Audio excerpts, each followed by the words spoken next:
கர்த்தராகிய இயேசு கிறிஸ்துவினுடைய பரிசுத்த நாமத்தினாலே நாங்கள் வாழ்த்தி வரவேற்கிறோம். கடந்த ஒரு சில வாரங்களாக ஜெபத்தை குறித்து நம்ம தியானித்து கொண்டு வருகிறோம். அப்போ ஜெபத்தை குறித்து கடந்த 5 வாரங்களாக நம்ம பேசி கொண்டு வருகிறோம், தியானித்து கொண்டு வருகிறோம். அப்போ ஜெபம் என்றால் என்ன, ஜெபத்தை எப்படி செய்யணும், ஜெபம் எது இல்லை, ஜெபத்தை எப்படி செய்யக்கூடாது அப்படின்னு சொல்லி நம்ம பார்த்து கொண்டு வந்தோம். ஜெபம் என்பது தேவனிடத்தில் போய் நம்முடைய தேவைகளை சொல்லுகிறது ஜெபம் கிடையாது. அல்லது தேவனிடத்தில் போய் எனக்கு இது வேணும் எனக்கு அது வேணும் என்று சொல்லி புலம்புவது ஜெபம் கிடையாது. ஜெபம் என்பது முதல்ல தேவனோடு கூட பேசுவது. நம்மளை படைத்த, சிருஷ்டித்த, நமக்காக ஜீவனை கொடுத்த நம்ம அப்பா கிட்ட போய் உட்கார்ந்து பேசுறது இல்லை. ஒரு கணவன் மனைவி கிட்ட பேசுகிற மாதிரி, பெற்றோர்கள் பிள்ளைகள்கிட்ட பேசுகிற மாதிரி உங்களுடைய அப்பா கிட்ட நீங்கள் போய் பேசணும். அதுதான் ஜெபம் என்று சொல்லி பார்த்தோம். அப்போ பேசும் பொழுது அவரை பற்றி விசாரிப்போம், நம்மளை பற்றி அவர் விசாரிப்பார். நம்முடைய நிறை குறைவுகளை அவர் நமக்கு எடுத்து சொல்லுவார். அவருடைய நிறைவுகளை நம்ம கண்கள் பார்க்க மாதிரிக்கு கண்களை திறந்து கொடுப்பார். அப்போ அவருடைய சமூகத்தில் நீங்கள் உட்கார்ந்து அவர்கிட்ட நீங்கள் பேசும்போது அது உங்களுடைய வாழ்க்கையில் சமாதானத்தையும் சந்தோஷத்தையும் மாத்திரமல்ல, நீங்கள் எதிர்பார்க்குற ஆசீர்வாதத்தையும் கொடுக்கும் என்று சொல்லி பார்த்தோம். அப்போ ஆதாம் அவன் உண்டாக்கப்பட்ட காலத்தில் அவனுடைய வாழ்க்கையில் எந்த விதமான ஒரு குறைவும் இல்லை. அவனுடைய வாழ்க்கையில் எதுவும் அவனுக்கு குறைபட்டு போகலை. ஆனாலும் அவன் தினமும் தேவனிடத்தில் ஜெபித்தான் என்று சொல்லி பார்த்தோம். அப்போ எந்த தேவைக்காக ஆதாம் போய் ஜெபித்திருப்பான் ஆண்டவர்கிட்ட அப்படின்னு சொல்லி பார்க்கும்போது அவனுக்கு எந்த தேவையும் இல்லை. அவனுக்கு ஒரே ஒரு தேவை, தேவனுடைய பிரசன்னம் அவனுடைய வாழ்க்கையில் உண்டாகணும், தேவனுடைய சமூகத்தில் அவன் நிற்கிறவனாக காணப்படணும். அதற்காகத்தான் பகலின் குளிர்ச்சியான வேலையில் பிதா எப்பெல்லாம் ஆதாமை தேடி வந்தாரோ அப்போதெல்லாம் அவன் முதல் மனுஷனாக போய் நின்று தேவனோடு பேச ஆரம்பித்தான். ஆனால் அந்த 2 பேருக்குள்ளேயும் இடையில ஒரு மனுஷன் நுழைஞ்ச உடனே, அதாவது இடையில ஒரு ஆள் நுழைந்த உடனே அந்த உறவு துண்டிக்கப்பட்டது. பரிசுத்தம் என்கின்ற அந்த காரியம் விலக்கப்பட்டு அதற்கு பதிலாக சாபம், பாவம், தரித்திரம், நோய், வியாதி என்று சொல்லி வந்துவிட்டபடினால மனுஷக்குலம் தேவனோடு கூட சரியான அளவுக்கு உறவு கொள்ள முடியாமல், தொடர்பு கொள்ள முடியாமல் துண்டிக்கப்பட்டு போயிடுச்சு. அப்போ அந்த துண்டிக்கப்பட்ட அந்த உறவை மறுபடியும் புதுப்பிக்க தேவன் பல பலிகளை கொண்டு வந்தார், பல உடன்படிக்கைகளை கொண்டு வந்தார், பல கட்டளைகளை கொண்டு வந்தார். எதுவும் மனுஷனை 100% தேவனோடு தொடர்பு கொள்ள முடியாதபடிக்கு செய்துவிட்டது. காரணம், மனுஷனுடைய வாழ்க்கையில் தேவனை தேடணும் என்கின்ற உணர்வு அற்றவர்களாக இருந்தபடினால தேவன் தம்மை வெளிப்படுத்த விரும்பினாலும் மனுஷனால் தேவனை தேட முடியல, பார்க்க முடியல. அதற்கு காரணம் அவருடைய வாழ்க்கையில் இருக்கிற பிரச்சனை இல்லை. அப்போ இன்றைக்கி கூட பாருங்கள், ஞாயிற்றுக்கிழமை சபைக்கு வரணும் அப்படின்போது தேவன் விரும்புகிறார். உங்களுக்காக எனக்காக அவர் காத்து கொண்டு இருக்கிறார். ஆனால் நீங்கள் சபைக்கு வருவதற்கு முன்பு உங்களை தடை பண்ணி வேறு இடத்துக்கு உங்களை கொண்டு போய் தேவனுடைய ஆசீர்வாதத்தால் தேவனோடு கூட இருக்கிற உறவை, ஐக்கியத்தை நீங்கள் பெற்று நீங்கள் சந்தோஷமாக இருந்துடக்கூடாது. அதுக்கு என்னென்ன திட்டங்கள் போடுறாங்க, தந்திரமாக டெக்னிக் பண்ணுவான். நீ அங்கே போய் சும்மா உட்காந்துக்கிறல அப்படின்னுவான். ஆனால் சும்மான்ற வார்த்தைக்கு பின்னால் ஆசீர்வாதங்கள் பொதிந்து இருக்கிறத அவனுக்கு தெரியும், நமக்கு தெரியாது. அப்போ ஜெபம் தேவனோடு கூட இருக்கிற ஒரு நல்ல ஒரு ஐக்கியம், உறவு, அதைத்தான் ஆதாம் விரும்பினார். ஆனால் எப்போ ஏவாள் மூலியமா அவனுக்குள்ளார சில காரியங்கள் தந்திரமாக நுழைஞ்சதோ தேவனை விட்டு விலகி போனான். அப்போ ஜெபம் தேவனிடத்தில் பேசுறது. 2வது, ஜெபம் என்பது உங்களுடைய சூழ்நிலைகளை போய் தேவனிடத்தில் சொல்லக்கூடாது. இப்போ ஒருத்தங்களுக்கு உடம்பு சரியில்லைன்னு சொன்னால் தேவனிடத்தில் போய் ஆண்டவர் எனக்கு ப்ரெஷர் 120 இருக்கணும், எனக்கு ப்ரெஷர் 110 தான் இருக்குது, குறைஞ்சிருக்குது, ஏறி இருக்குது, தலையில் இது அந்த பிரச்சனை, கால் எலும்புக்குள்ளே தேஞ்சு போயிருக்கு, நரம்புக்குள்ளே ரத்தம் கட்டி போயிருக்குது, என்னுடைய முடி கொட்டி நிற்கிறதுக்கு இப்படி ஒரு பாக்டீரியா இருக்குது, எனக்கு பின் கழுத்து வலிக்குது அல்லது கால் வலிக்குது, ஏதோ வலிக்குது, ஏதோ ஒரு காரியத்துக்கு தேவனிடத்தில் போய் உங்களுடைய நோயை குறித்து, உங்களுடைய பிரச்சனையை குறித்து, உங்களுடைய சூழ்நிலையை குறித்து பேசிக்கொண்டு இருக்கிற இடம் ஜெபம் கிடையாது. ஏன்னா நம்மளை பற்றி எல்லாம் அவருக்கு தெரியும். நம்முடைய நரம்புகளில் எலும்புகளில் ஒன்று கூட உருவாகலை, நம்முடைய உருவம் என்னது என்று சொல்லி அவருக்கு தெரியும். அவர்கிட்ட போய் உங்கள் நோயை பற்றி பேசின்னு இல்லாமல் நோய்க்கு என்ன வேணும் அதை பேசணும், பிரச்சனைக்கு தீர்வு என்ன அதை பேசணும். அப்பா எனக்கு இது வேணும், எனக்கு சுகம் வேணும். ஏன்பா உனக்கு சுகம்? நான் உண்மை தேடி உங்களுடைய ஆலயத்துக்கு வரப்போகிறேன், இந்த வாங்கிக்கோ, அவ்வளோதான். அப்போ எனக்கு கடன் இருக்குது, பிரச்சனை மாறணும், கடன் எடுத்து போடுங்க அப்படின்னு சொல்லிறத விட கடனுடைய தேவை என்ன? பணம். எனக்கு வருமானத்தை கொடுங்க, எனக்கு செல்வத்தை கொடுங்க, ஆசீர்வாதத்தை கொடுங்க என்று சொல்லி உங்களுக்கு என்ன வேணுமோ அதை தான் பேசணும். அதான் ஜெபம் என்று சொல்லி பார்த்தோம். அதற்கப்புறம் ஜெபம் என்பது நல்ல அழகான வார்த்தைகளை வைத்துக்கொண்டு, வார்த்தைகளை வச்சு நல்ல வார்த்தை ஜாலத்தினால பேசி, முன்னாடியும் பின்னாடியும் வார்த்தைகளை போட்டு நிறைய பேசி, ஏதோ ஆண்டவருக்கு இயேசுவுக்கு என்னுடைய சூழ்நிலை புரியாது, அல்லது இயேசுவுக்கு என்னுடைய நிலைமை தெரியாது, நான் அவருக்கு எதையாவது சொல்லி நான் புரிய வச்சிட போகிறேன் என்று சொல்லி ஆண்டவர்கிட்ட போய் வளவளவலா என்று சொல்லி பேசிக்கொண்டு இல்லாமல், கருத்தா, ஷார்ட்டா, ஸ்வீட்டா என்ன வேணுமோ அதை மட்டும் கேட்டு நீங்கள் வாங்கி கொண்டு வாங்க என்று சொல்லி பார்த்தோம். ரெண்டாவது, ஜெபம் அப்படின்னு சொல்லும்போது பூமிக்குரிய அந்த ஆளுகையிலிருந்து, இப்போ நம்ம எல்லாரும் பூமியினுடைய ஒரு ஆளுகையில் இருக்கிறோம். இப்போ நம்ம இங்கே எல்லாருமே ஃப்ரான்ஸினுடைய பிரசிடென்ட்டினுடைய ஆளுகைக்குள்ளே இருக்கிறோம். அவர் வச்ச சட்டத்தின் படி தான் நம்ம வாழ்ந்து கொண்டு இருக்கிறோம். அப்போ இந்த பூமியினுடைய ஆளுகைக்குள்ளே இருந்து நம்ம பரலோகத்தினுடைய ஆளுகைக்குள்ளே போகும்போது, பரலோகத்தில் பிதாவுடைய சட்டம் வேலை செய்யும். இயேசு கிறிஸ்து மூலமாய் பிதா கொடுத்த சட்டம் வேலை செய்யும். அப்போ நான் பூமியினுடைய அந்த ஆளுகையிலிருந்து பரலோகத்தின் ஆளுகைக்குள்ளே போய், பரலோகத்தில் எனக்காக உங்களுக்காக தேவன் என்னெல்லாம் வச்சுருக்கிறாரோ அதெல்லாம் அப்படி எடுத்துன்னு வந்துட வேண்டியது தான் நம்முடைய வேலை. ஆமென். ஏன்னா பரலோகத்தினுடைய ராஜ்யத்துக்குள்ளே நான் பூமியின் ராஜ்யத்திலேருந்து நுழையிறேன். அதுதான் ஜெபம் என்று சொல்லி பார்த்தோம். போன வாரம் என்ன பார்த்தோம்?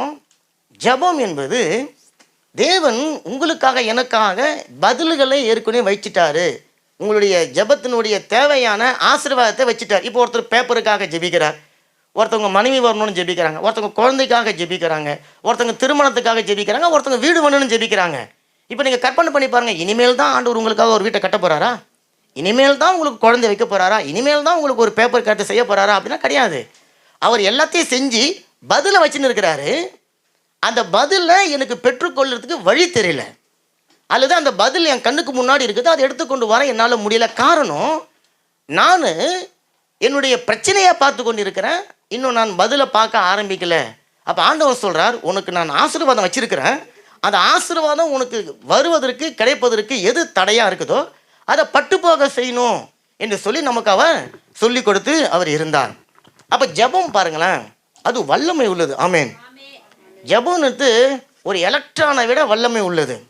ஜெபம் என்பது உலகத்தில் கண்டுபிடிக்கப்பட்ட எந்த ஒரு ஆயுதத்தை பார்க்கலும் பவர் உள்ளது, கூர்மையானது. ஏன்னா அது நீங்கள் விரும்பினதை உங்களுக்கு செய்ய போகுது. ஆமென். அதுதான் ஜெபம். அப்போ வல்லமை உள்ள அந்த ஜெபம் நம்ம வாயிலிருந்து புறப்படுகிற வார்த்தையில் வல்லமை இருக்கிறபடினால, உங்களுடைய வாயிலிருந்து புறப்படுகிற ஒவ்வொரு வார்த்தையும் வல்லமையை உள்ளதா ஜெபத்தில் வெளிப்படணும். நிறைய பேர் புலம்பிக் கொண்டு, ஜெபம்னு சொன்னாலே அழுது கொண்டு, ஜெபம்னு சொன்னாலே ஒப்பாரி வைத்துக்கொண்டு, ஜெபம்னு சொன்னாலே குறைகளை பேசிக்கொண்டு இருக்கிறவங்க, அவங்களுடைய வாழ்க்கையில் நீங்கள் பார்த்தீங்கன்னா பெரிய பெரிய நிறைவுகள் வரும். அந்த நிறைவெல்லாம் அவங்களால அனுபவிக்க முடியாமலே போயிடும். அப்போ ஆண்டவர் சொல்கிறார், உங்களுடைய வாயில் வல்லமை இருக்குது. அப்போ அந்த வல்லமையை நீங்கள் எடுத்து பயன்படுத்தி உங்களுடைய ஆசீர்வாதங்களை நீங்கள் பெற்றுக்கொள்ளணும். உங்களுடைய வாழ்க்கையில் இருக்க தடைகளை பார்த்து நீங்கள் பேசணும், பிரச்சனைகளை பார்த்து பேசணும், சூழ்நிலைகளை பார்த்து பேசணும். நெகட்டிவாக பேசக்கூடாது, பாசிட்டிவாக பேசணும். அப்படி பேசும்பொழுது அந்த ஆசீர்வாதம் வருவதற்கான தடைகள் வேரிலிருந்து பட்டு போக ஆரம்பித்து உங்கள் கண்கள் காணும்படிக்கு அது முற்றிலுமாய் அழிக்கப்பட்டு ஆசீர்வாதம் உங்களுக்குள்ளே வரும் என்று சொல்லி பார்த்தோம். அப்போ நாம் அந்த வார்த்தையை சொல்லும்போது நமக்குள்ள விசுவாசம் வேலை செய்யுது என்று சொல்லி பார்த்தோம். விசுவாசம் என்பது பூமியில் சட்டம் கிடையாது. விசுவாசம் என்பது பரலோகத்தில் ஒரு சட்டம், ஒரு லா, அது ஒரு பிரமாணம். அப்போ நீங்கள் பரலோக ராஜ்யத்துக்குள்ளே போகணுன்னு சொன்னால் பரலோக அந்த சட்டத்தை நீங்கள் அறிந்து வைத்தவங்களாக, அந்த பரலோக பிரமாணத்தை அறிந்தவங்களாக இருக்கிறீங்க. அப்போ விசுவாசம் என்கின்ற அந்த பிரமாணத்தை நான் எடுத்துக்கொண்டு என்னோடய ஜெப ரூமுக்குள்ளே போகிறேன். அங்கே எனக்காக கிருபையின் பிரமாணம் காத்து கொண்டு இருக்கிறது. எதுங்க அந்த கிருபையின் பிரமாணம்? இயேசு கிறிஸ்து எனக்காக உங்களுக்காக அந்த ரூமில் ஜெபம் பண்ணுற இடத்துல காத்து கொண்டு இருக்கிறார். அப்போ என்னுடைய விசுவாச பிரமாணத்தை நான் வெளிப்படுத்தும் போது இயேசு கிறிஸ்து என்ன பண்ணுறாரு? நம்மளுடைய விசுவாசத்தை பார்த்து தம்முடைய கிருபையின் பிரமாணத்தை வெளிப்படுத்தி அந்த கிருபையினால் ஆகக்கூடாத காரியங்களை அவர் உங்களுக்காக செய்கிறார். நல்ல கரங்களை தட்டுங்களேன். அப்போ இன்றைக்கு எந்த ஆசீர்வாதத்துக்காக பல ஆண்டுகளாக நீங்கள் ஏங்கி கண்ணீர் வடித்து கவலைப்பட்டு கொண்டு இருக்கிறீங்களா? ஆண்டவர் சொல்கிறாரு, ரொம்ப சிம்பிளாக நீங்கள் உங்களுடைய விசுவாச சட்டத்தை நீங்கள் எடுத்து வெளியே வைங்க, என்னுடைய கிருபையின் சட்டம் அதனோடு வந்து சேர்ந்து கொண்டு நான் உங்களுக்காக வேலை செய்வேன் என்று சொல்லி ஆண்டவர் சொல்கிறார். நம்முடைய ஜெபத்திற்கான பதில் இனிமேல் உருவாக போவது கிடையாது. அது இயேசு கிறிஸ்து நமக்காக ஏற்கனவே ஆயத்தப்படுத்தி வைத்து இருக்கிறார். ஆமென். அப்போ அந்த அத்தி மரம் அந்த ஓமையை குறித்து நம்ம சென்ற வாரம் பார்த்துருந்தோம். அந்த அத்தி மரம் அதனுடைய நோக்கம், ஒரு மரம், அந்த மரத்தினுடைய நோக்கம் என்னதுங்க? கனி கொடுக்கணும், பழம் கொடுக்கணும், பசி என்று சொல்லி வருகிறவர்களுக்கு இல்லைன்னு சொல்லாமல் பழம் கொடுக்கணும். ஆனால் இயேசு கிறிஸ்து அந்த அத்தி மரத்தை பார்த்துட்டு இலைகள் நிறைய இருக்குதுன்னு சொல்லி தெரிஞ்சு ரொம்ப பசியோடு ஆசையாக அந்த மரத்துக்கிட்ட போனால் அந்த மரத்தில் ஒன்றுமே இல்லை, பழம் இல்லாத காலம் அவருக்கு தெரியும். ஆனால் பழம் இல்லைன்னு சொன்னால் நிச்சயமாக அங்கே காயாவது பிஞ்சாவது இருக்கணும், அது அங்கே இல்லை. இப்போ இயேசு கிறிஸ்து என்னுடைய சந்தோஷத்தை, என்னுடைய சமாதானத்துக்கு நீ கொடுக்க வேண்டிய காரியத்தை நீ கொடுக்காம இருக்கிறபடினால இனி ஒரு காலமும் முன்னிடத்திலிருந்து ஒருவனும் ஒன்றையும் புசிக்க மாட்டான், நீ பட்டு போன்ற. ஏன்னு சொன்னால் இயேசுக்கு ஆசீர்வாதமாக அந்த மரம் இருந்திருக்கணும், இயேசுக்கு அந்த மரம் கனி கொடுத்துருக்கணும், அல்லது காயை கொடுத்துருக்கணும், பிஞ்சையாவது கொடுத்துருக்கணும். அப்போ இயேசுவுக்கே ஒரு ஆசீர்வாதம் வரலன்னு சொன்னால் அவரை இனி எனக்கு ஆசீர்வாதம் கொடுக்காத நீ இந்த பூமியில் இருந்து என்ன செத்தா என்ன? மனுஷனை சொல்லாதீங்க, சூழ்நிலை பார்த்து. அப்போ அந்த அத்தி மரத்தை அவர் பட்டு போக செய்தார். இப்போ அவர் பட்டு போக செய்ததை பேதுரு பார்த்துட்டு சொல்ற, நீங்கள் சபித்த அந்த அத்தி மரம் பட்டு போச்சு. ஆமாம், அப்போ நிறைய பேருக்கு கேள்வி, இயேசு கிறிஸ்து நல்லவர் தானே, அன்பானவர் தானே, அவர் ரொம்ப கிருபையின் தேவன் தானே, எதுக்கு ஒரு மரத்தை அவர் பட்டு போக வைக்கணும், எதுக்கு சபிக்கணும் அப்படின்னு சொன்னால், அங்கே அவர் மரத்தை சபிக்கலை, மரத்தின் மூலமாக அவருக்கு வர வேண்டிய ஆசீர்வாதத்துக்கான தடையை அவர் சபிக்கிறார், அதை அவர் பட்டு போக செய்கிறார். கணவன் மணி உட்காருங்க, என்ன நம்ம குடும்பத்துக்கு ஆசீர்வாதம்? இப்போ பாருங்க, இதுதான் என்னுடைய ஆசீர்வாதம், வீடு வேணும், காரு வேணும், பணம் வேணும், குழந்தை வேணும், கடன் தீரணும், இது என்னுடைய ஆசீர்வாதம். அதுக்கு தடையா கடன் இருக்குது, வியாதி இருக்குது, நோய் இருக்குது, தொசியை இன்னும் மூவ் பண்ணாமல் இருக்குது, பேப்பருங்க இன்னும் மூவ் பண்ணாமல் இருக்குது, தடை இருக்குது, கார்த்திகை வித்தாள் கிடைக்கல, அது கிடைக்கல, இது கிடைக்கல. இதை பார்த்து இப்போ சபிக்கணும். எனக்கு கார்த்திகை வித்தாள் கொடுக்காம இந்த தேசத்தில் என்னை கொண்டு தேவன் வைத்ததுக்கு நீ தடுக்கிறதுக்கு யாரையா? இயேசு நாமத்தில் உன்னை பட்டு பார்க்க செய்கிறேன்னு சொல்லி அந்த அந்த காரியத்தை பார்த்து பேசணும். மனுஷனை செஞ்சிட போகிறீங்க, தப்பு இல்லை. ஆமாம், நிறைய பேர் சொல்லுவாங்க நான் பிழைக்க வந்துட்டு. நம்ம யாரும் இங்கே பிழைக்க வரலைங்க, நம்ம எல்லாம் வாழ வந்திருக்கிறோம். பிழைக்க வரது சவுதி அரேபியா அங்கே போகிறது தான் பிழைக்கிறது. ஏன்னா போவான், ஒரு கோத்திரம் முடிச்சுட்டு வீட்டுக்கு ஓடிடுவான். நாமெல்லாம் இங்கே வாழ போகிறோம். தலைமுறைகள் இங்கே தான் இருக்க போகிறாங்க. இன்னிலேருந்து ஒரு 5 தலைமுறைக்கு அப்புறம் நம்ம குடும்பத்தில் யாரும் கருப்பாக இருக்க போகிறது கிடையாது, எல்லாம் வெள்ளைக்காரனாக இருப்பான். அது உண்மை தானே? ஏன்னா நம்ம இந்த ரசினுக்குள்ளே போயிடுவாங்க. கடையில் தட்டுங்க. இப்போ தான் நான் ஸ்ரீலங்கா, நீங்கள் இந்தியாக்காரன், நான் பாண்டிச்சேரின்னு தமிழ்நாடுன்னு சொல்லினுக்கிறோம். இன்னொரு 10 ஜெனரேஷனுக்கு அப்புறம் பார்த்தீங்கன்னா எல்லாமே ஃப்ரான்ஸாக்கார பிள்ளைங்களாம் இருக்கும். அப்போ எதுக்கு சொல்ல வரேன், நம்மளாம் இங்கே வாழ வந்திருக்கிறோம். அப்போ நீங்கள் வாழ வந்த இந்த தேசத்தில் உங்களை வாழாமல் தடுக்கிறதுக்கு எவனுக்கு உரிமை இருக்குது? அவனை பார்த்து பேசுங்க. அவனா மனுஷன் இல்லை, அந்த சூழ்நிலையை பார்த்து இல்லை, அதை பார்த்து பேசுங்க. இயேசுவின் நாமத்தினால நீ பட்டு போன்னு சொல்லுங்க. நான் வியாதி இல்லாமல் இருக்கணும், நான் சரீரத்தை சுகத்தோடு இருக்கணும், பலத்தோடு இருக்கணும். எனக்கு சுகத்தை கொடுக்காதபடிக்கு தடை பண்ணுகிற அந்த வியாதி, அந்த நோயை பார்த்து இயேசுவின் நாமத்தில் பட்டு போன்னு சொல்லுங்க. கட்டாயம் பட்டு போயிடும். அப்போ இந்த தேசத்தில் நம்மளை தேவன் கொண்டு வந்திருக்கிறார். எதுக்குன்னு சொன்னால், ஒரு சத்தியத்தை புரிஞ்சுக்கோங்க, நீங்களும் நானும் இந்த தேசத்தில் வாழ போகிறோம். நம்முடைய சந்ததிகள் இங்கே வாழ போகிறாங்க, இந்த தேசத்தை சுதந்திரத்துக்குள்ளே போகிறாங்க. இங்கே வீடுகள் வாங்க போகிறாங்க, மனைகள் வாங்க போகிறாங்க, ஓனர்களாக இருக்க போகிறாங்க, எம்எல்ஏவாக இருக்க போகிறாங்க. தேவைப்பட்டால் நம்ம குடும்பங்களிலிருந்து தேவன் பிரசிடென்ட்டுகளை உருவாக்க போகிறார். சத்தமாக என்னால் சொல்லியிருக்கணும், ஆமேன்னு சொல்லுங்க. நம்ம பிள்ளைங்க எல்லாம் ரசிஸ்முனால யாரும் தொடப்பட போகிறது கிடையாது. அப்படி இருக்கும்போது வாழ போகிற தேசத்தில் என்னை வாழ வைக்கிறதுக்காகத்தான் பிரசிடெண்ட்டை உருவாக்கி வச்சுக்கிறார் தேவன். அவர் எனக்கு எப்படி தடை செய்ய முடியும்? இல்லை. அப்போ அந்த தடைகளை பார்த்து இயேசு நாமத்தில் பட்டு போ அப்படின்னு சொல்லி நீங்கள் சொல்லணும். இப்போ ஜபத்தில் இன்னைக்கு ஒரு முக்கியமான கருத்தை நீங்கள் கற்றுக்க போகிறீங்க.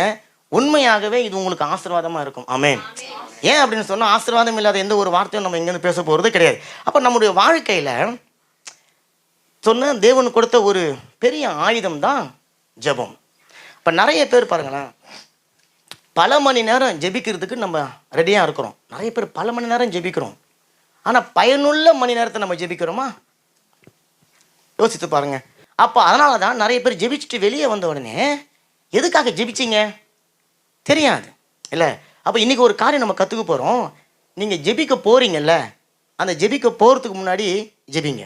நானே ஜெபிக்க போகிறேன், நான் ஜெபிக்க போகிறேன், எதுக்கு நான் ஜெபிக்க போகிறேன், நான் எதுக்கு ஜெபிச்சுட்டு போகணும்? நான் ஜெபிக்க போகிறேன், அதுக்கு முன்னாடி நான் ஜெபிக்கணும். அப்போ ஜெபிச்சுட்டு நீங்கள் ஜெபிக்க போங்க அப்படின்னு சொன்ன உடனே இங்கே ஒரு 1.5 மணி நேரம் உட்காந்து ஜெபிச்சுட்டு அதுக்கப்புறம் ரூமுக்குள்ளே போனீங்கன்னா இதே 1.5 மணி நேரத்தை நம்ம அங்கே போய் பேசின்னு இருக்க போகிறோம். ஆனால் நல்லா கவனிச்சுக்கோங்க, ஆண்டவர் சொல்கிறது என்னன்னா, நாங்கள் பல மணி நேரம் நம்ம நிறைய பேர் ஜெபிக்கிறோம், பயன் அற்ற ஒரு ஜபமாக இருக்குது, பலன் கொடுக்காத ஒரு ஜபமாக இருக்குது. ஏதோ நம்முடைய அந்த ஜீவ தண்ணீர்னு சொல்கிறோமே, அது வயலுக்கு போகாமல் வேற எங்கேயோ போய் நம்மளுடைய ஜபமும் நம்மளுடைய பிரயாசமும் பலனும் வீணாகி போகிறது. அதற்கு காரணம் என்ன அப்படின்னு சொன்னால், பயனுள்ள ஒரு ஜபத்தை எனக்கு இன்னும் ஜெபிக்க தெரியல, பலனை பெற்றுக்கொள்ளக்கூடிய ஒரு ஜபத்தை எனக்கு ஜெபிக்க தெரியல, ரெண்டாவது நான் என்ன ஜெபிக்க போறேன்னு சொல்லி எனக்கு தெரியல. அதனால தான் நான் போய் வந்ததையெல்லாம் சிந்தனையில் வந்ததையெல்லாம் தூக்கி கொட்டிட்டு வந்துடுறேன். பதில் கிடைச்சதா கிடைக்கலையான்னு சொல்லி எனக்கு தெரியல. அப்போ அந்த பயனற்ற ஜபங்கள் இன்னைக்கு நம்மளுடைய கிறிஸ்துவத்தில் அநேக ரட்சிக்கப்பட்டு ஆவிக்குரிய சபையில் இருக்கிறவங்களுடைய வாழ்க்கையில் இருக்கிறபடினால தான் பலன் அவங்க கைகளை கண்களால் பார்த்து தொட்டு அனுபவித்து வாழ முடியாத அளவுக்கு அது இருக்கிறது. அப்போது ஆண்டவர் சொல்கிறார், எந்த ஒரு ஜபமும் நீங்கள் என்ன ஜெபிக்க போகிறீங்க அப்படின்னு சொல்லி தெரியாமல் ஜெபிக்கிறதுனால முதல்ல உங்களுக்கு ஜபம் போர் அடிக்க ஆரம்பிச்சிடும். ரெண்டாவது, ஜபம் பண்ணுறதுல பலன் எதுவும் இல்லாமல் போயிடும். இப்போ நான் ஒரு சண்டைக்கு போகிறேங்க, என் கையில் நல்லா ஒரு கத்தியை கொடுத்துட்டாங்க. அவங்க சொல்கிறாங்க, அப்பா நீ அடித்து வெட்டுறா எல்லாரையும்ன்றாங்க. நம்ம அங்கே இப்படி செஞ்சு வச்சிங்களேன், அந்த கத்தியை உங்கள் கையில் கொடுத்ததுனால ஏதாவது ஒரு பலன் இருக்கா? எதிர்க்க இருக்கான் பார்த்து சிரிப்பான், கத்தியை கூட தூக்க தெரியல, நீ எல்லாம் என்ன வெட்ட வந்துட்டேன்னு. அப்போ உங்கள் சூழ்நிலைகள் உங்களை பார்த்து சிரிக்குங்க. நான் விளையாட்டுக்கு சொல்லலை இல்லை. அப்போ அந்த கத்தியை எடுத்து பயன்படுத்த உங்களுக்கு தெரியணும், அதுக்கு தேவையான பலன் இருக்கணும், கத்தியை பயன்படுத்துவதற்கு தேவையான டெக்னிக்கு தெரியணும். கத்தி இருந்ததுன்னு சொல்லிட்டு தூக்கி நீங்கள் போயிட்டீங்கன்னு சொன்னால் கத்தியை பயன்படுத்த தெரியாது. அப்போ நான் சொன்னது ஆயுதம் ஜெபம் என்னதுங்க, அது ஒரு கத்தி மாதிரி. உங்களுடைய தடைகளை வெட்ட போகிறீங்க, பிரச்சனைகளை வெட்ட போகிறீங்க, உங்களுக்கு விரோதமாக எழும்புகிற அந்தகார கிரியைகளை வெட்ட போகிறீங்க. அங்கே நீங்கள் போய் தூங்கம்மா தூங்கு அப்படின்னு சொல்லிட்டு நீங்கள் போய் தூங்குனீங்கன்னா அது உங்களை வெட்டிடும் இல்லை. அப்போ ஆண்டவர் சொல்கிறாரு, ஜெபிப்பதற்கு முன்பு நீங்கள் என்ன பண்ணணும், ஜெபிக்கணும். ஒரு சிலர் ஜெபத்தில் போகிறதுக்கு முன்னாடி நான் ஜெபிக்க சொல்கிறேன்ல அப்படின்னு சொன்னால், நீங்கள் போய் ஜெபத்தில் ஜெபிக்க போகிறீங்களே அதுக்காக நீங்கள் ஜெபிக்கக்கூடாது. ஏன்னா அதை ஜெபிக்கிற இடம் அதுதான். இப்போ நானாக சொல்கிறேன்னா, நீங்கள் ஜெபத்தில் ஜெபிக்க போகிற காரியத்துக்காக நீங்கள் ஜெபிக்கக்கூடாது. மாறா, ஆண்டவரே நான் ஜெபிக்க போகிறேன், என்னுடைய சிந்தனையை முதல்ல மாற்றுங்க, என்னுடைய எண்ணத்தை முதல்ல மாற்றுங்க. ஏன்னா இந்த சிந்தனையில் அவ்வளோ குப்பை கிடக்குதுங்க, அவ்வளோ குப்பை, அவ்வளோ அழுக்கு. முடி கொட்டுதோ கொட்டலையோ, மனுஷனுக்கு மூளையில் எல்லாம் கொட்டப்பட்டுனுக்குது. டெய்லி கண்ட இன்ஃபர்மேஷனை கேட்டு கண்ட காரியங்களை கேட்டு கேட்டு கேட்டு இந்த மூளை அதுக்கு வாய் இருந்தால் கத்தின்னு கிடக்கும் டெய்லி இல்லை. அப்போ இவ்வளோ குப்பையோடு நான் போய் அங்கே உட்காரும் பொழுது அந்த குப்பை தான் வெளியே படும் இல்லைங்களா. அப்போ ஆண்டவர் என்ன சொல்கிறாருன்னா, நீ முதல்ல ஜெபிக்கிறதுக்கு முன்பு உன்னுடைய சிந்தனை நீ முதல்ல ஆயத்தப்படுத்தணும். இதை புரிஞ்சுக்கிறது எப்படி அப்படின்னா, இப்போ ஒரு அம்மா இருக்கிறாங்க, அவங்க சமைக்க போகிறாங்க, நேராக போனோடனே கேஸ் அடுப்பை பற்ற வச்சுட்டாங்க. பற்ற வச்சுட்டு இப்போ தான் மளிகை ஜாமான் வாங்க கடைக்கு போவாங்களா, இப்போ தான் கறி வாங்க கடைக்கு போவாங்களா, இப்போ தான் உப்பு வாங்க மறந்துட்டேன்னு உப்பு வாங்க போவாங்களா, இப்போ தான் வேறு எதாவது வாங்க போவாங்களா அப்படின்னு சொன்னால் அவங்க பற்ற வச்ச அடுப்பு என்னதுங்க. அப்போ அடுப்பை கொளுத்துறதுக்கு முன்னாடி முதல்ல ஒரு அம்மா இன்றைக்கி என்ன சமைக்க போகிறோம், அது எப்படி சமைக்க போகிறோம், எத்தனை பேருக்கு சமைக்கணும், எவ்வளோ நேரத்தில் சமைக்கணும் அப்படி என்பதையெல்லாம் அறிஞ்சு, வீட்டில் உப்புக்குதா மிளகாக்குதா புளிக்குதா அரிசிக்குதா ஏதாவது இருக்குதா அப்படின்னு பார்த்துட்டு அதுக்கப்புறம் தான் சமைக்க போவாங்க. இப்போ ஜெபமும் நீங்கள் இவ்வளோ ஆயத்தங்களை படுத்தி கொண்டு தான் நீங்கள் போய் ஜெபிக்கணும். ஏன்னா ஒரு சாதாரண சாப்பாடு இப்போ சாப்பிடலன்னா அடுத்த ஒரு 4 மாதத்தில் கட்டாயம் பசிக்கும், சாப்பாடு செய்ய தான் போகிறாங்க. ஒரு சாப்பாடு செய்கிற காரியத்துக்கு அந்த அம்மா அவ்வளோ பிரயாசங்களை படுறாங்க. அப்போ இது எல்லாத்தையும் ஆயத்தப்படுத்துகிறாங்கல்ல. அப்படி ஆயத்தப்படுத்தும் போது 2 விஷயம் நடக்குது. முதல்ல அவங்களுடைய டைம் மிச்சமாகுது, ரெண்டாவது அவங்க நினச்ச அளவுக்கு சாப்பாடு டேஸ்ட்டாக வருது பாருங்க. இப்போ ஜெபமும் இப்படிப்பட்ட ஒரு ப்ரிப்பரேஷனோடு நீங்கள் போகணும். அப்போ அம்மாவே ஒரு சாப்பாடுக்கு அவ்வளோ பிரயாசப்பட்டு எல்லாத்தையும் மெனக்கட்டு ஒரு சுவையுள்ள ஒரு உணவை கொடுக்கறது போல நீங்கள் தேவனிடத்தில் போய் பதிலை பெற்றுக்கொண்டு வர போகிறீங்க, ஆசீர்வாதத்தை பெற்றுக்கொண்டு வர போகிறீங்க. அப்போ என்ன ஆசீர்வாதம் உங்களுக்கு வேணும், எந்த காரியம் உங்களுக்கு நடக்கணும், எந்த பிரச்சனைக்கு தீர்வு வேணும், இதை முதல்ல ஜெபத்தில் வச்சு ஜெபிச்சுட்டு, ஆண்டவரே என்னுடைய சிந்தனையை ஒழுங்குபடுத்துங்க, நான் போய் கண்ட காரியத்தை ஆண்டவர்கிட்ட பேசிக்கொண்டு இல்லாதபடிக்கு என்னுடைய நேரம் பொண்ணு போல இருக்குது, நான் சரியான நேரத்தில் நான் ஜெபத்தை பெற்றுக்கொண்டு வரணும் என்று சொல்லி ஜெபிச்சுட்டு ஜெப அறைக்குள்ளே நீங்கள் போகணும், நான் போகணும். ஏன் தெரியுங்களா, ஜெப அறையில் தேவன் உங்களுடைய விண்ணப்பத்தை கேட்கறதுக்காக காத்துக்கொண்டு இல்லை, மாறா உங்களுடைய விண்ணப்பத்திற்கு பதில் கொடுக்க காத்துக்கொண்டு இருக்கிறார். கரங்களை தட்டுங்க நல்லா. ஏன்னா அவர் விண்ணப்பத்துக்காக காத்து கொண்டிருந்தாருன்னா என்ன விண்ணப்பம் வைக்கலாம்னு யோசிக்கலாம். அவர் உங்களுக்கு ஜெபத்தில் பதில் கொடுக்க காத்து கொண்டிருக்கிறார். போனோடனே ஆண்டவரே பதில் இருக்கா கொடுங்க ஆண்டவரே வாங்கின்னு வந்துடணும் இல்லை. அதுதான் ஜெபத்துக்கு முன்னாடி உங்களுடைய சிந்தனையில் இருக்க வேண்டிய அந்த எண்ணம். அப்போ ஜெபத்துக்கு முன்பாக ஜெபிக்கணும் அப்படின்னு சொன்னால் ஜெபிப்பது கிடையாது, நம்முடைய சிந்தனைகளை ஆயத்தப்படுத்தணும். இங்கேயே உட்காந்து என் சிந்தனையில் இருக்கிற தேவையில்லாத குப்பைகள் எடுத்து போடணும், தேவையில்லாத அழுக்குங்கள் எடுத்து போடணும், தேவையில்லாத கோபத்தை எடுத்து போடணும், தேவையில்லாத பிரச்சனைகள் எடுத்து போடணும். அப்போ தான் ஏதாவது ஒரு கடன்கார பிரச்சனை வந்திருக்கும், அது தூக்கி மண்ணில் வச்சுன்னு உட்காந்துன்னு இருப்போம். அப்போ நம்ம ஜெப ஆரைக்குள்ளே போய் ஜெபிக்கும் போது தேவனுடைய ஆசீர்வாதத்தை பெற்றுக்கொள்ள முடியாது. காரணம், ஜெபம் என்பது நான் சொன்ன பூமியினுடைய ராஜ்யத்திலிருந்து நீங்கள் பரலோக ராஜ்யத்திற்குள்ளே என்டர் ஆகுறீங்க. அப்போ பரலோக ராஜ்யத்துக்குள்ளே நீங்கள் என்டர் ஆகும் பொழுது உங்களுடைய மனநிலை பூமிக்குரிய ஒரு மனநிலை இருந்துச்சுன்னு சொன்னால் பரலோகத்திலையும் போய் நான் பூமிக்குரிய கருத்தை தேடிக்கொண்டு இருப்பேன் பரலோக ராஜ்யத்துக்குள்ளே போய். அப்போ பரலோக ராஜ்யத்துக்குள்ளே நான் போகும்போது பூமிக்குரிய ராஜ்யத்திலிருந்து என்னுடைய சிந்தனை, என்னுடைய யோசனை, என்னுடைய எண்ணம் எல்லாத்தையும் மாற்றி பரலோக ராஜ்யத்தினுடைய சிந்தனைக்கு ஏற்றாறு போல என்னுடைய சிந்தனையை நான் மாற்றிக்கொள்ளணும். எத்தனை பேருக்கு புரியுதுங்க? புரியுதுங்களா? ஆமாம். ஏன்னா நான் ஜெபிக்கிறது தான் பூமி, ஆனால் ஜெபிக்கிற இடம் பரலோகத்தினுடைய பிரசன்னம். நான் ஜெபிக்கிறது தான் மனுஷன், என்னோட ஜெபத்தை கேட்கிறவர் தேவன். நான் ஜெபிக்கிறவன் தான் பிரச்சனையோடு இருக்கிறேன், என் ஜெபத்தை கேட்கிறவர் பிரச்சனைக்கு பதில் கொடுக்கிறவராக இருக்கிறார். ஜெபிக்கிற நான் தான் நோயோடு இருக்கிறேன், என் நோய்க்கு சுகம் கொடுக்கிறவர் சுகத்தோடு காத்து கொண்டு இருக்கிறார். நான் ஜெபிக்கிற நான் தான் கடனாக இருக்கிறேன், கடனை தீர்க்கிறவர் அங்கே இருக்கிறாரு. அப்போ அந்த ராஜ்யத்துக்குள்ளே போகும்போது இந்த சிந்தனையோடு நான் அங்கே போகணும். ஆனால் நிறைய பேர் ஜெபிக்க போகும்போது இந்த சிந்தனையோடு போகிறது கிடையாது. இப்போ ஒருத்தங்களுக்கு ஒரு வியாதி, ஓகே, ஒரு வியாதி வந்துருச்சு. இப்போ பாருங்களேன், அந்த வியாதிக்காக அவங்க ஜெபிக்க போகிறாங்கன்னு சொன்னால் அவங்களுடைய சிந்தனையில் இந்த வியாதியை இயேசு ஜெபிச்சா எப்படி ஜெபிப்பார், இந்த வியாதியை இயேசு பார்த்தா எப்படி பார்ப்பார், இந்த சிந்தனை உங்களுக்கு எனக்கும் வேணும். நான் சொல்கிறது உங்களுக்கு புரியுதுங்களா? இயேசு கிறிஸ்து இந்த பூமியில் வாழ்ந்தபோது அவருக்கு எந்த தேவையும் இல்லையா? அவர் மாம்சத்தில் இந்த பூமியில் வந்தபோது அவருக்கு சாப்பாடு தேவை, தூங்குறதுக்கு இடம் தேவை, உடுத்திக்கொள்ள உடை தேவை, குளிக்க தண்ணி வேணும், எல்லாம் வேணும்ல. பைபிளில் எங்கேயாவது இயேசு அதுக்காக தேடி அலைஞ்சி கதறி கத்தி கூவி கெஞ்சி பார்த்துருக்கிறீங்களா? இல்லை.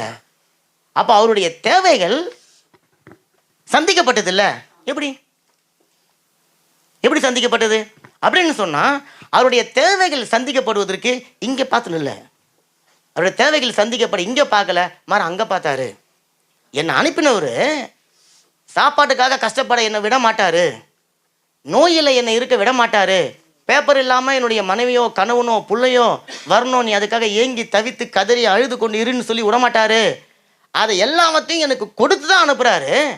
எனக்கு தான் அது தெரிய மாட்டேங்குது, நானும் பூமியை பார்த்து கொண்டு இருக்கிறேன். இப்போ ஒரு வியாதிக்காக ஜெபிக்க போகிறாங்க பாருங்களேன், ஒரு வியாதிக்காக ஜெபிக்க போகிறவங்க எப்போ நினச்சின்னு போவாங்கன்னா, ஆமாம் இந்த வியாதின்ற சனியை என்னை விட்டு போகவே மாட்டேங்குது, நானும் ஜெபிச்சு பார்க்குறேன் போக மாட்டேங்குது, அந்த வேற டாக்டர் வர சொல்லிட்டாரு இந்த நோய் வந்து உனக்கு சுகம் ஆகாதுன்னு சொல்லிட்டாரு, இந்த நோய் சுகமே ஆகாது பழுக்குது, இது எனக்கு இப்படி இருந்துட்டு போகட்டும், என்ன பண்ணுறது, வேற வழி கிடையாது, நான் இந்த நோயோட வாழ்ந்து நான் பழகிக்கணும் அப்படின்னு சொல்லி இங்கே உட்காந்துட்டு உள்ளே போய் இயேசுவே என்னை சுகமாக்குங்கன்னு சொன்ன ஆண்டவர் கேட்பாரு, எதை சுகமாக்கணும்?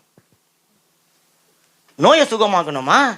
நோய் நல்லா போகலன்னு சொல்லி கொண்டு இருக்கனுடைய மனசை சுத்தமாக்கணுமா சுகமாக்கணுமா? உன்னை எதை சுகமாக்கணும்? உன்னை இவங்க சொல்லுவாங்க, அப்படியே ஆண்டவரே எதை சுகமாக்கணும்னு எனக்கு தெரியல, நான் போய் நாளைக்கு வரேன். இல்லை, அப்போ என்ன பிரச்சனைன்னு சொன்னால் வியாதிக்காக ஜெபிக்கும்போது வியாதிக்கு உங்களுக்கு என்ன வேணும்? சுகந்தாங்க வேணும். அப்போ எனக்கு நான் இன்னைக்கு போகிறேன், தேவனுடைய சமூகத்துக்கு போகிறேன், நான் நிச்சயமாக சுகத்தை பெற்றுக்கொள்வேன். என்னுடைய சரீர ஆரோக்கியத்துக்கு கேடானது ஒன்றும் தேவனிடத்தில் கிடையாது, நான் அதை பெற்றுக்கொண்டு வந்து நான் வாழ்ந்து நான் அனுபவிப்பேன் என்று சொல்லி அந்த ஒரு எதிர்பார்ப்போடு கூட நீங்கள் போகணும். ஜெபம் என்பது எதிர்பார்ப்போடு இருக்கணுங்க. ஜெபம் என்பது ஆவலாக இருக்கணும். ஜெபம் என்பது பயங்கர ஒரு வாஞ்சையாக இருக்கணும். ஏன் தெரியுங்களா? ஒரு சாதாரணமாக ஒரு ஒரு பிரசிடெண்ட்டுக்கிட்ட போய் ஒரு ஒரு ஒரு மேயர்கிட்ட போய் நீங்கள் நின்று பேசும்போதே நீ கொடுத்தா கொடுயா, நான் வந்து நிற்கிறேன், உன் இஷ்டம் இருந்தால் கொடு அப்படியே கேட்போம். இல்லை, அவன் கொடுக்கணும், நான் வரும்போது ஏதாவது வாங்கின்னு வந்துடணும், அந்த ஒரு எதிர்பார்ப்போடு நம்ம போகணும். இல்லை, போகும்போது அவர் கொடுப்பார். ஐ மீன் நாங்கள் சொல்லியிருக்கோம், நிறைய சாட்சி சொல்லியிருக்கோம். நாங்கள் இருக்கிற ஊருக்கு பேர் செஸ்ஸும், அந்த செஸ்ஸோவில் நாங்கள் புதுசாக மண் வாங்கி வீடு கட்டிட்டு அங்கே இருக்கும்போது எங்களுக்கு மேயர்கிட்ட வந்து ஒரு லெட்ரு வந்துருந்துச்சு, உங்களுக்கு நாங்கள் வந்து €5 கொடுக்குறோம், இந்த குறிப்பிட்ட தேதியிலேருந்து வாங்கிக்கோங்கன்னு சொல்லிட்டு சொன்ன உடனே நேராக மேரிக்கு போயிட்டோம். அதுக்கு முன்னாடி மேயரை பார்த்ததே கிடையாது, மேயர் பேரும் தெரியாது. இந்த லெட்டரை கொண்டு போய் கொடுத்தா ஒருவேளை திட்டுவானோ திட்ட மாட்டானோ, நம்மளை பார்த்து சிரிப்பானா, என்ன பண்ணுவானே எங்களுக்கு தெரியாது. போனோடனே அவங்கள்ட்ட காட்ட இந்த மாதிரி லெட்டரை, ஆமாம் மேலே போங்கன்னாங்க.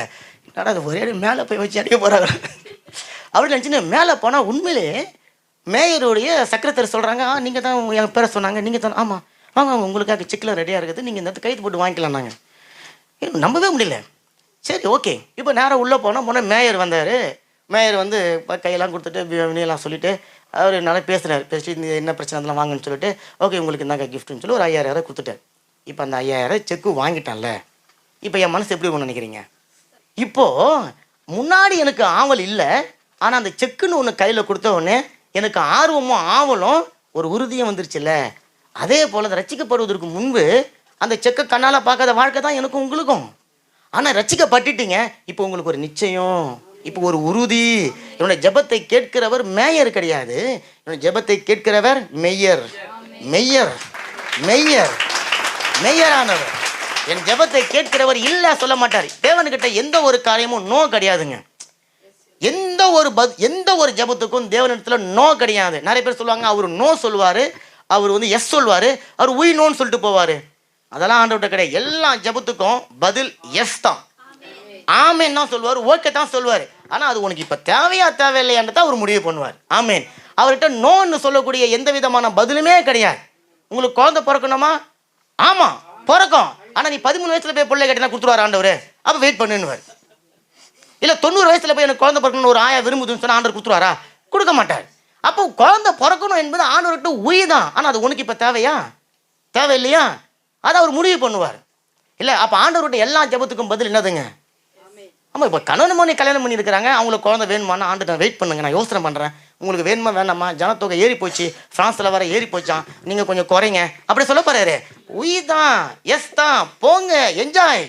ஆமீன். 2 இப்போ 3 ஆகி வரட்டும், 3 4 5 ஆகட்டும், சபையில் ஒன்றும் நிறைய சேர்லாம் இருக்குது. ஆமீன். அப்போ நல்லா நீங்கள் சிந்தனைகளை மாற்றுங்க.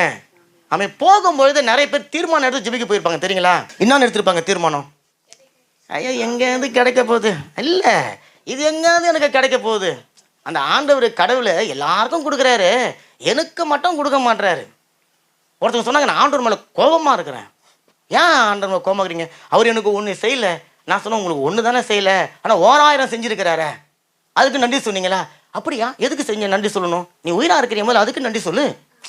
நீ ஏதோ ஒன்று கேட்டுட்டு, நீ தூரம் நின்று கேட்டுட்டு கிட்ட வரக்குள்ள உன்னை காத்து நிற்பார், உன்னை கை கட்டி இழுப்பார் ஆண்டவர். அப்போ அது வர வரைக்கும் நீங்கள் வெயிட் பண்ணி தான் ஆகணும், கொடுக்கும் போது வாங்கி தான் ஆகணும். நிறைய பேர் என்ன பண்ணுங்க, கிட்ட வரதுக்கு பயந்துங்க, நீ எட்ட நின்று கூப்பிட்டுட்டு ஆண்டவர் கொடுக்க மாட்டார், ஆண்டவர் கட்ட ஒரு கண்ணு இல்லை மூக்கு இல்லை அது இல்லைன்னு சொன்னால் அவருக்கு எல்லாம் இருக்குது, ஆனால் நமக்கு தான் எதுவுமே இல்லை. அப்போ ஆண்டவர் சொல்ல உன் சிந்தனைகளை நீ முதல்ல நீ மாற்றணும். என்னுடைய எந்த பிரச்சனையாக இருந்தாலும், என்னுடைய எந்த ஒரு சூழ்நிலையாக இருந்தாலும் நான் சிந்திக்கிற மாதிரி அதை பார்க்கக்கூடாது. என்னுடைய சூழ்நிலையை நான் நினைக்கிற மாதிரி யோசிக்கக்கூடாது. என்னுடைய எந்த ஒரு பிரச்சனையும் பூமிக்குரிய இந்த அடிப்படையில் வைத்துக்கொண்டு பார்க்கக்கூடாது. அவன் தோற்று போனான் நான் தோற்று போயிடுவேன், அவன் ஜெயிச்சான் நான் ஜெயிச்சிருவேன், அவன் வீடு கட்டினான் நான் நோ. அவன் வீடு கட்டாமல் இருந்தால் கூட நீங்கள் வீடு கட்டுவீங்க. ஏன்? நீங்கள் தேவனுடைய பிள்ளைகள். கரங்களை தட்டுங்க நல்லா. மற்றவனுக்கு வேலை கிடைக்கலையோ, கர்த்தருடைய பிள்ளைகளுக்கு வேலை கிடைக்கும். பார்க்குற விதத்தை நீங்கள் மாற்றணும். ஆமாம்மா, அவன் கொரோனா அவனுக்கு தாக்கி போய், ஆமாம் என்ன தாக்காது உங்களை தாக்காது, அப்படியே தாக்குனாலும் நான் உயிராக இருப்பேன். இதாங்க விசுவாசம். அவன் செத்துட்டான் நான் செத்துடுவான் நீ செத்துடுவா, அதெல்லாம் கிடையாது. அப்போ எந்த ஒரு பிரச்சனையாக இருந்தாலும் சூழ்நிலையை வச்சு நீங்கள் பார்க்காதீங்க. ஏன் தெரியுமா? பிரச்சனையை முதல்ல நீங்கள் தீர்க்க போகிறது கிடையாது, நான் தீர்க்க போகிறது கிடையாது. நான் தீர்க்கிற மாரி தான் என்னுடைய பிரச்சனையை நான் பார்க்குற மாரி பார்க்க முடியும். என்னுடைய பிரச்சனையை இயேசு பார்க்குற மாரி பாருங்கள். என்னுடைய பிரச்சனையை தேவன் பார்க்குற மாதிரி நீங்கள் பாருங்கள். ரெண்டாவது, இப்போ இந்த பிரச்சனைக்கு முன்னாடி இயேசு நிற்கிறாருன்னு சொன்னால் இயேசு என்ன சொல்லுவார்? இந்த சூழ்நிலைக்கு முன்னாடி இயேசு இப்போ நின்று கொண்டு இந்த சூழ்நிலையை கண்ணால் பார்க்குறாருன்னு சொன்னால் இயேசு என்ன செய்வார், இயேசு என்ன பேசுவார், அது தெரிஞ்சிட்டா இயேசு கிறிஸ்து பேசுகிற விதம் உங்களுக்கு புரியும், இயேசு கிறிஸ்து செயல்படுகிற விதம் உங்களுக்கு புரியும். அதற்கு தேவையான ஞானம், கிருபை, பெலன், வல்லமை, சத்துவம், அறிவு, புத்தி, தெளிவு எல்லாத்தையும் தேவன் உங்களுக்குள்ள வைத்து இருக்கிறாருனால கடைகளை தட்டுங்களேன். அப்போ இந்த சிந்தனையோடு நான் ஜெபிக்க போகணும். எந்த சிந்தனையோடு? என்னுடைய இந்த தேவை இருக்கு, இந்த தேவையை இயேசு எப்படி பார்ப்பார், இந்த தேவையை என் தேவன் எப்படி பார்ப்பார், அப்படித்தான் நான் பார்க்கணும். அவர் நேற்றும் இன்றும் என்றென்றும் மாறாதவர். அவரு மாற மாட்டார்.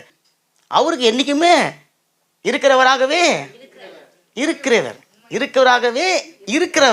அப்ப இந்த காரியம் தான் நமக்கு தெரியணும். சரி, இப்போ இயேசு கிறிஸ்துவுக்குள்ள இருந்த அந்த சிந்தையும் இயேசு கிறிஸ்துவுக்குள்ள இருந்த அந்த வெளிப்பாடும் எப்போ உங்களுடைய சிந்தையா உங்களுடைய வெளிப்பாடா மாறுதோ அப்போ உங்களுடைய ஜெபங்களுக்கான பதில் ஈஸியாக கிடைச்சிரும். கரங்களை தட்டுங்களேன்.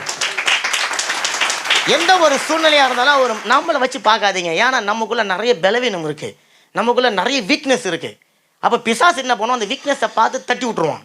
ஆனால் ஆண்டவர் சொல்வார், நீ பலவீனம் தான்பா, உன்னுடைய பலவீனத்தை நான் பார்க்க போகிறது கிடையாது, உனக்குள்ளே இருக்கிற ஒரு சின்ன துளி பலன் போதும், எனக்கு அது பற்ற வச்சு எரிய வைக்கிறதுக்கு போதும். அப்போ நான் சிந்திக்கிற மாதிரி நீ சிந்தி. இப்போ எடுத்து வாசிங்களேன், பிலிப்பியர் 2:5 கிறிஸ்து இயேசுவில் இருந்த சிந்தையே உங்களிலும் இருக்க கடவுது. ஆமா, ஆண்டவர் சொல்றாரு, எனக்குள்ள இருக்கிற சிந்தை உங்களுக்குள்ள இருக்கணும். அப்போதான் நான் சிந்திக்கிற மாதிரி நீங்க சிந்திப்பீங்க, நான் யோசிக்கிற மாதிரி நீங்க யோசிப்பீங்க. ஆமேன். அப்ப அந்த சிந்தை, இயேசு கிறிஸ்துக்குள்ள என்ன சிந்தை இருந்தது, இயேசு கிறிஸ்துக்குள்ள என்ன விருப்பம் இருந்தது, இயேசு கிறிஸ்துக்குள்ள என்ன ஆசை இருந்தது, அது தெரிஞ்சாதானே எனக்குள்ள அந்த சிந்தையை ஆசையை வளர்த்து கொள்ள முடியும். வாசிங்கப்பா யோவான் 6:38.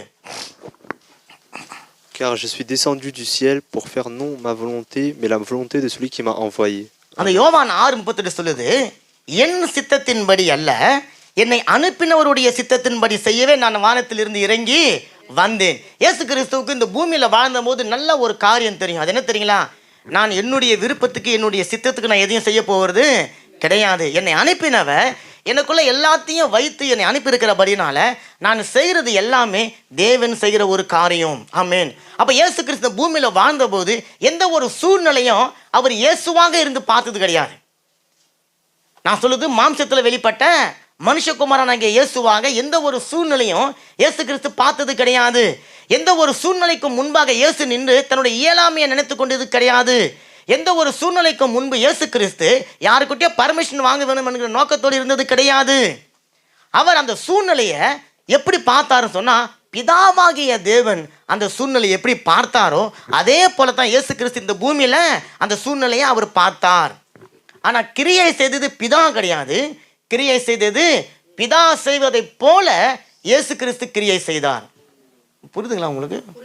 இப்போ நான் இருக்கிறேன், எனக்கு ஒரு தேவை இருக்குது, அந்த தேவையை நான் தான் செஞ்சு பெற்றுக்கொள்ள போகிறேன். ஆனால் அதை நான் செய்கிற மாதிரி செய்யாமல் இயேசு எப்படி செய்வாரோ அதே போல் நான் செய்து அந்த தேவையை நான் பெற்றுக்கொள்ள போகிறேன். ஆக்ஷன் மட்டும்தான் நீங்கள், ஆக்ஷன் மட்டும்தான் நீங்கள், நான். ஆனால் அந்த செயல் பட வேண்டிய அந்த ஆந்தலிஷன்ஸ், அந்த செயல்பட வேண்டிய காரியங்கள் எல்லாமே இயேசு கிறிஸ்து உங்களுக்கு கொடுக்குறாரு. அப்போ ஒரு சூழ்நிலை, இப்போ உதாரணத்துக்கு எனக்கு ஒரு காரியம் நடக்கணும், எனக்கு ஒரு தேவை இருக்குது. இப்போ நான் என்ன பண்ணுறேன், அந்த தேவையை குறித்து நிறைய தெரிஞ்சு வச்சுன்னு இருக்கிறேன், அந்த தேவையை குறித்து நிறைய யோசிக்கிறேன் இல்லை. ஆனால் ஆண்டவர் சொல்ல, நீ தேவையை குறித்து யோசிக்காத, அந்த தேவையில் உனக்கு தேவையான பதிலை யோசி. இந்த தேவையில் நான் தேவையை குறித்து யோசிக்கிறேன். இப்போ சாதாரணமாக ஒரு வீடு வேணும் அப்படின்னு சொன்னால் நான் என்ன பண்ணுவோம், நிறைய பேர் என்ன பண்ணுவோம், எனக்கு வீடு வேணும்னு சொன்னால் இந்த வீடு வந்து இப்படி இருக்கணும், எனக்கு அந்த வீடு அப்படி இருக்கணும், எனக்கு இந்த வீடு இப்படி இருக்கணும், அதில் இது இருக்கணும், அதில் இருக்கணும், ஐயோ அந்த வீடு கிடைக்குமா, எனக்கு கிடைக்காதா, இத்தனை பேர் ஃப்ரான்ஸில் இருக்கிறாங்களே, அத்தனை பேர் ஆஸ்திரேலியா துசியை போட்டாங்களே, அவங்களுக்கு கிடைக்குமா, இவங்களுக்கு கிடைக்காதா, எனக்கு 2 புள்ள, அவனுக்கு 5 புள்ள, அப்போ அவனுக்கு தான் கொடுப்பான், எனக்கு கொடுக்க மாட்டான். இதெல்லாம் உனக்கு எதுக்கு? அதை விட எனக்கு என் தேவன் வீடு கொடுப்பாரு, ஆமேன்னு சொல்லி நான் பெற்றுக்கொள்ள போகிறேன். அவ்வளோதான். கரைகளை தட்டுங்களேன். அப்போ இயேசு கிறிஸ்துவாருன்னா ஆமேன்னு சொல்லுவார், அது உங்களுக்கு உண்டாயிடும்.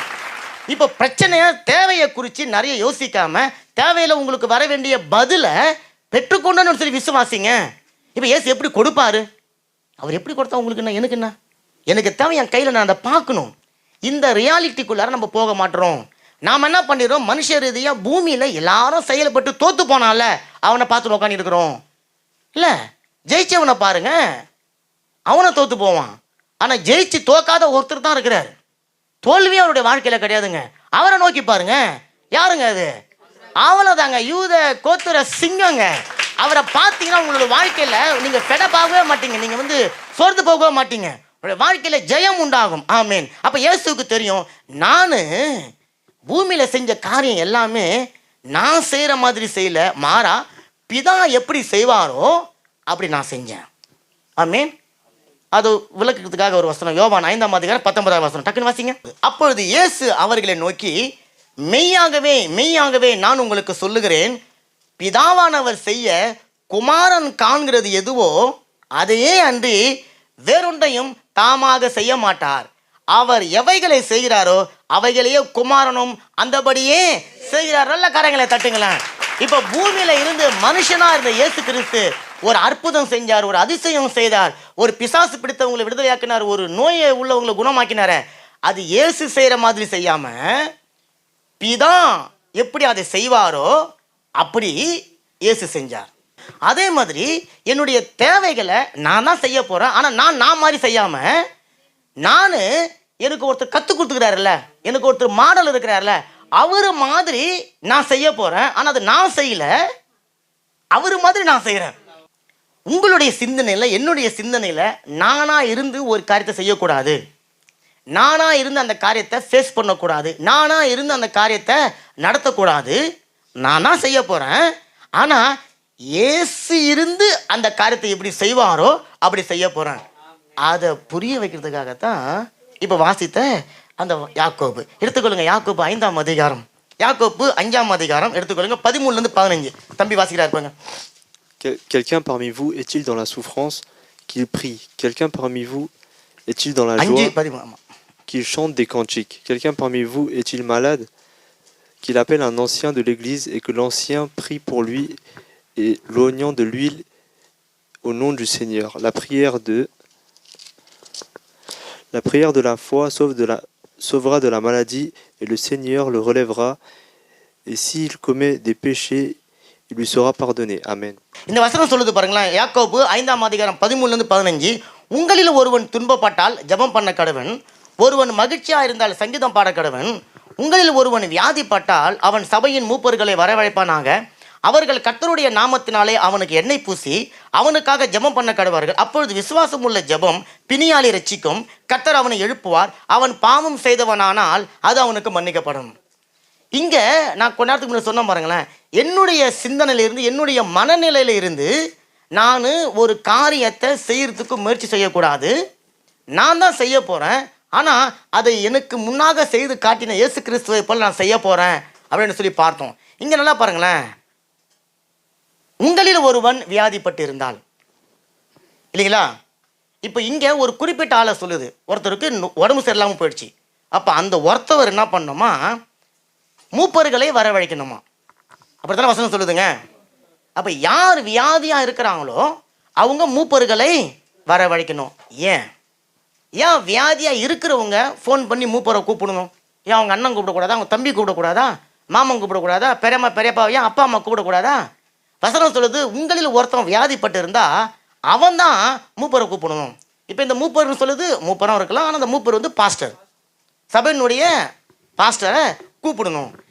அப்போ ஏன் வியாதிப்பட்டவன் கூப்பிடணும் அப்படின்னு சொன்னால், முதல்ல அவன் விரும்பணும், அவன் முதல்ல ஆசைப்படணும். நான் வியாதியாக இருக்கிறேன், என்னுடைய வியாதியில் நான் சுகம் அடையணும், அதுக்கு நான் பாஸ்டரை கூப்பிடணும்.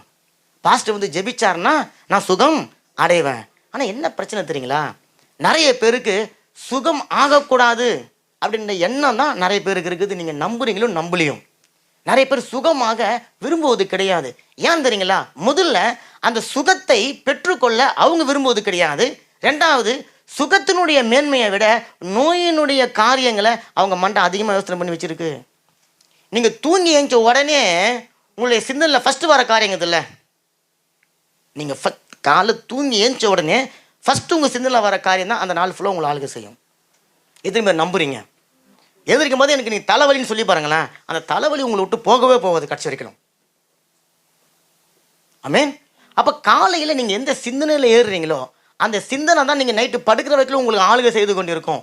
ஏன் தெரியுங்களா, அவங்க இந்த தலைவலியை ஒரு 2 வருஷத்துக்கு முன்னாடி வந்திருக்கோம், நேற்று வந்திருக்கோம், போன வாரம் வந்திருக்கோம், அதுக்கு முந்தின வாரம் வந்திருக்கோம், அதை நினைத்து கொண்டு இருப்பாங்க. பல்லு வலி, மூக்கு வலி, ஏதோ ஒரு வலி, எந்த வலியாக இருந்தாலும் காலையில் அது உங்கள் சிந்தனையில் வந்துருச்சுன்னு சொன்னால் அந்த நாள் முழுவதும் அந்த வலியோ வேதனையோ பிரச்சனையோ அல்லது கடன் பிரச்சனை அது உங்களை ஆட்கொண்டு இருக்கும். இப்போ என்ன பண்ணுவீங்க, அதுக்கு நிரந்தர தீர்வு காணாமல் தற்காலிக ஒரு தீர்வு காண நீங்கள் கண்ட காரியங்களை செய்ய ஆரம்பிச்சிருவோம்.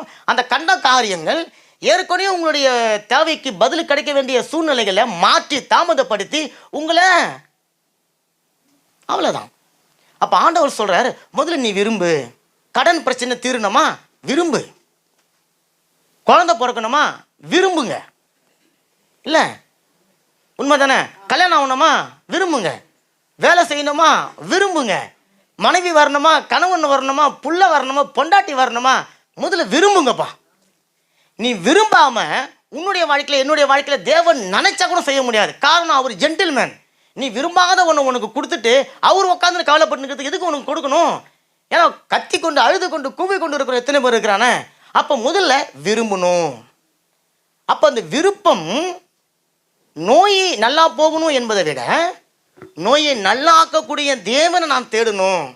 அப்போ அந்த தேவனுடைய பிரதிநிதியாக சபையில் இருக்கிற ஒரு ஊழியக்காரனை நான் கூப்பிடணும். இது ஒரு சிலர் மனநிலை இருக்கும். இன்னொருடைய மனநிலை, இந்த நோயை குறித்து நான் போன வாரம் டாக்டர்கிட்ட போனேன். அவர் சொன்னார், இந்த இது அதிகமாகுது, இந்த இது அதிகமாகுது, இந்த நரம்பு இப்படிக்குது, அந்த இது இப்படிக்குது, இதுக்குள்ளார இது இருக்குது, இந்த டெஸ்ட் எடுத்துனுவா, அந்த டெஸ்ட் எடுத்துனுவா. அப்போ இது எனக்கு இனிமேல் நல்லா போகாது, ஒரு வேளை எனக்கு இது நடக்காது, எனக்கு கூடாது. இல்லை ஏதோ ஒன்று நினச்சி கொண்டு இவங்க அந்த நாளில் என்ன பண்ணுவாங்க, என் தலைவிதிங்க அதெல்லாம். நான் ஜுரத்தோடு வாழணும், தலைவலியோடு வாழணும், பல்வலியோடு வாழணும், ஏதோ உன்னோட வாழணும், அது என் தலைவிதி. எந்த தலைவிதியும் கிடையாது, எந்த தலையில் இருக்கிற எதுவுமே கிடையாது. அப்போது நிறைய பேர் இது என்னுடைய தலைவிதி, இது எனக்கு வந்த சாபக்கேடு, முன்னோர்கள் மூலமா வந்தால் எனக்கு ஒரு பெரிய பாவம் சாபம். நல்லா தெரிஞ்சுக்கோங்க, இயேசு கிறிஸ்துவின் ரத்தத்தினால் நீங்கள் கழுவப்பட்ட பொழுது அந்த முன்னோர்கள் வந்த உங்கள் குடும்பத்தில் யார் எக்கேடு கட்டு வாழ்ந்திருந்தாலும் சரி, அந்த எந்த ஆபத்தும் உங்களையும் இனி வரப்போகிற உங்களுடைய சந்ததியும் தொடாது. காரணம், நீங்கள் மனுஷனுடைய வித்திலிருந்து இயேசு கிறிஸ்துடைய வித்தாக மாறிட்டீங்க. அப்போ மனுஷன் வித்தினால வந்த எந்த சாபமும், ஏதோ ஒரு வியாதி வருதா, அது நாளாயின்னு இருக்குதா, கர்த்தருக்கு ஸ்தோத்திரம், பிதாவாகிய தேவன் அதில் மகிமைப்பட போகிறார். அல்லேலூயா. சில வியாதிகள் உடனே சுகமாக்கி தேவன் மகிமையை பெற்றுக்கொள்வார். சில வியாதிகள் தாமதப்படுத்தி ரெட்டிப்பான நன்மையை பெற்றுக்கொள்வார். அப்போ இப்போ வியாதியின் மத்தியில், போராட்டத்தின் மத்தியில், ஒரு பிரச்சனையின் மத்தியில் இருக்கும்போது சம்மந்தப்பட்ட பிரச்சனைகள் இருக்கிறவங்க அப்படி பேசுவது சகஜம். நோயை குறித்து அவங்க கவலைப்படுறது, தேவன் செய்ய மாட்டாருன்னு சொல்லுறது, இது சாபம்னு சொல்லுது, தலைவிதின்னு சொல்லுது, எனக்கு நடக்காதுன்னு சொல்லுது, இது எல்லாமே நார்மல். ஏன் அப்படின்னு சொன்னால் அவங்க பிரச்சனையின் மத்தியில் வாழ்ந்து கொண்டு இருக்கிறாங்க. வசனம் சொல்லுது, கட்டுண்டவன் தன்னைத்தானே விடுதலை பண்ணிக்கொள்ள முடியாது, அவனை கட்டவிழ்க்க ஒருத்தர் வேணும். அப்போ நான் இன்னைக்கு பிரச்சனைக்குள்ளே இருக்கும்போது என்னுடைய பிரச்சனை என்னன்னு சொன்னால், பிரச்சனையை விட யோசிக்கிறதை விட பிரச்சனையால் வரக்கூடிய விளைவுகளை யோசித்து, அப்படி ஆகிடுமா, இப்படி ஆகிடுமா, நான் தனியாக தான் இருக்கணுமா, எனக்கு வம்சம் இல்லாமல் போயிடுமா, குடும்பம் இல்லாமல் போயிடுமா, அது இல்லாமல் போயிடுமா, இது இல்லாமல் போயிடுமா, ஏன் அதெல்லாம் நம்ம பேசிக்கொண்டு இருக்கிறோம் அப்படின்னு சொன்னால், அங்கே முதல்ல எனக்கு விசுவாசம் இல்லை. விசுவாசம் இல்லாமல் இருக்கும்பொழுது உங்களுடைய வாழ்க்கையில், என்னுடைய வாழ்க்கையில் இயேசு கிறிஸ்துவே வந்து கையால் எடுத்து கொடுத்தா கூட அது உங்கள் கண்கள் தெரியாது. ஏன்னா விசுவாசம் இல்லாமல் தேவனுக்கு பிரியமாக இருக்கிறது கூடாத காரியம். அப்போ விசுவாசத்தை அவங்க இழந்து போகிறபடினால அவங்க இனி என்னுடைய வாழ்க்கையில் எந்த நன்மையும் நடக்காது, அது கூடாது, அது முடியாது அப்படின்னு சொல்லி அவங்க ஒரே கவலையில் வாழ்ந்து கொண்டு இருக்கிறாங்க. இப்போ இதை இயேசு கிறிஸ்து அறிஞ்சு தான் 38 வருஷமாக ஒருத்தவன் வியாதிஸ்தனாக இருக்கிறான். இயேசு கிறிஸ்து அவனை பார்த்து ஃபஸ்ட்டு கேட்டு கேள்வி நடத்துறீங்களா? எடுத்து வாசிங்க. யோவான் 5:6-7 டக்குன்னு வாசிங்க. படுத்திருந்த அவனை இயேசு கண்டு அவன் வெகு காலமாக வியாதிஸ்தான் என்று அறிந்து அவனை நோக்கி, சுஸ்தமாக வேண்டும் என்று விரும்புகிறாய் என்று கேட்டார். போதும். இயேசு அவனை முதல்ல பார்த்த கேள்வி தெரியுங்களா? நீ சுஸ்தம் அடைய விரும்புகிறாயா? ஏன் தெரியுங்களா? அவனை நீ வீட்டுக்கு போக விரும்புகிறாயான்னு கேட்கல, சுஸ்தம் அடைய விரும்புகிறாயான்னு கேட்டார். ஏன்னா 38 வருஷமா அவர் அந்த வியாதியோட ஃப்ரெண்ட் ஆகிட்டார். அந்த வியாதிக்கு அவருக்கும் ஒரு கோந்த்ரா போட்டுக்கினாரு. இப்போ இவர் நினச்சாலும் அதை விட்டு போக முடியாது, அது நினச்சாலும் இவரை விட்டு போக முடியாது. அப்போ ஆண்டவர் வந்து கேட்குறாரு, அதுக்கு சூப்பராக ஒரு நொண்டி சாக்கு கண்டுபிடிச்சி வச்சிருக்கிறார். இன்றைக்கி நிறைய பேர் அப்படி தான் தேவையில்லாத இடத்துல போய் சிக்கிக்க வேண்டியது, தேவையில்லாத வியாதியில் விழுந்துட வேண்டியது, தேவையில்லாத பிரச்சனை இவங்களே போய் தேடி வாங்கி கொண்டு வந்து போட்டுக்க வேண்டியது, போட்டுக்குன்னு அதுலேருந்து மீண்டு வெளியே வர முடியாதபடிக்கு பல காரணங்களை சொல்லிக்கொண்டு தடைகளை சொல்லி கொண்டு இருக்கிறாங்க. இப்போ அந்த வியாதிஸ்தனை பார்த்து ஆண்டவர் முதல்ல கேட்டார், நீ சொஸ்தமடைய விரும்புறியா? அதுக்கு அவன் ஒரு பதில் சொல்கிறான் பாருங்களேன், படிங்க. அதற்கு வியாதிஸ்தன், ஆண்டவரே தண்ணீர் கலக்கப்படும் பொழுது என்னை குளத்தில் கொண்டு போய் விடுகிறதற்கு ஒருவரும் இல்லை, நான் போகிறதற்குள்ள வேறொருவன் எனக்கு முந்தி இறங்கி விடுகிறான். இப்போ அவன் என்ன சொல்கிறான் அப்படின்னு சொன்னால், இந்த வியாதி எனக்கு பிடிச்சிருக்குது, 38 வருஷமாக அது கூட வாழ்ந்துட்டேன், கழுதையோடு கூட வாழ்ந்தது போல் நான் வாழ்ந்துட்டேன், எனக்கு பிடிச்சி போச்சு. இப்போ யாராவது என்னை தூக்கி தண்ணியில் போட்டால் நான் சுகமாகறேன், தண்ணியில் போட யாரும் இல்லை, நான் வேதோட வாழறேன். ஆனால் அவனுக்கு ஒன்று தெரியல, அவனை வந்து கேட்டது யாருன்னு தெரியல, எந்த நோக்கத்தோடு கேட்டாருன்னு தெரியல. இப்போ இயேசு அது தெரிஞ்சு முதல்ல இயேசு அந்த மனுஷனுக்கு சுகத்தை கொடுக்க விரும்புகிறாரு. ஆனால் அந்த மனுஷன் வியாதியினுடைய மனநிலை இருந்தபடினால வியாதியின் மேன்மையை பற்றி பேசி கொண்டிருக்கிறான், வியாதியினுடைய வல்லமையை குறித்து பேசி கொண்டிருக்கிறான். அப்போ இன்னைக்கு கூட சகோதரனே சகோதரியே, உங்களுடைய சூழ்நிலைகளை பற்றி நீங்கள் ஆண்டவர்கிட்ட பேசி அவருக்கு புரிய வைக்க வேண்டிய அவசியம் கிடையாது.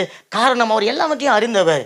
அந்த சூழ்நிலை உங்களுக்கு என்ன வேணும்? அப்போ இயேசு சொல்கிறாரு, இவன் இத்தனை வருஷமா சுகமாகாமல் இருந்தான்ல, அது அவனுக்கு வலி கிடையாது.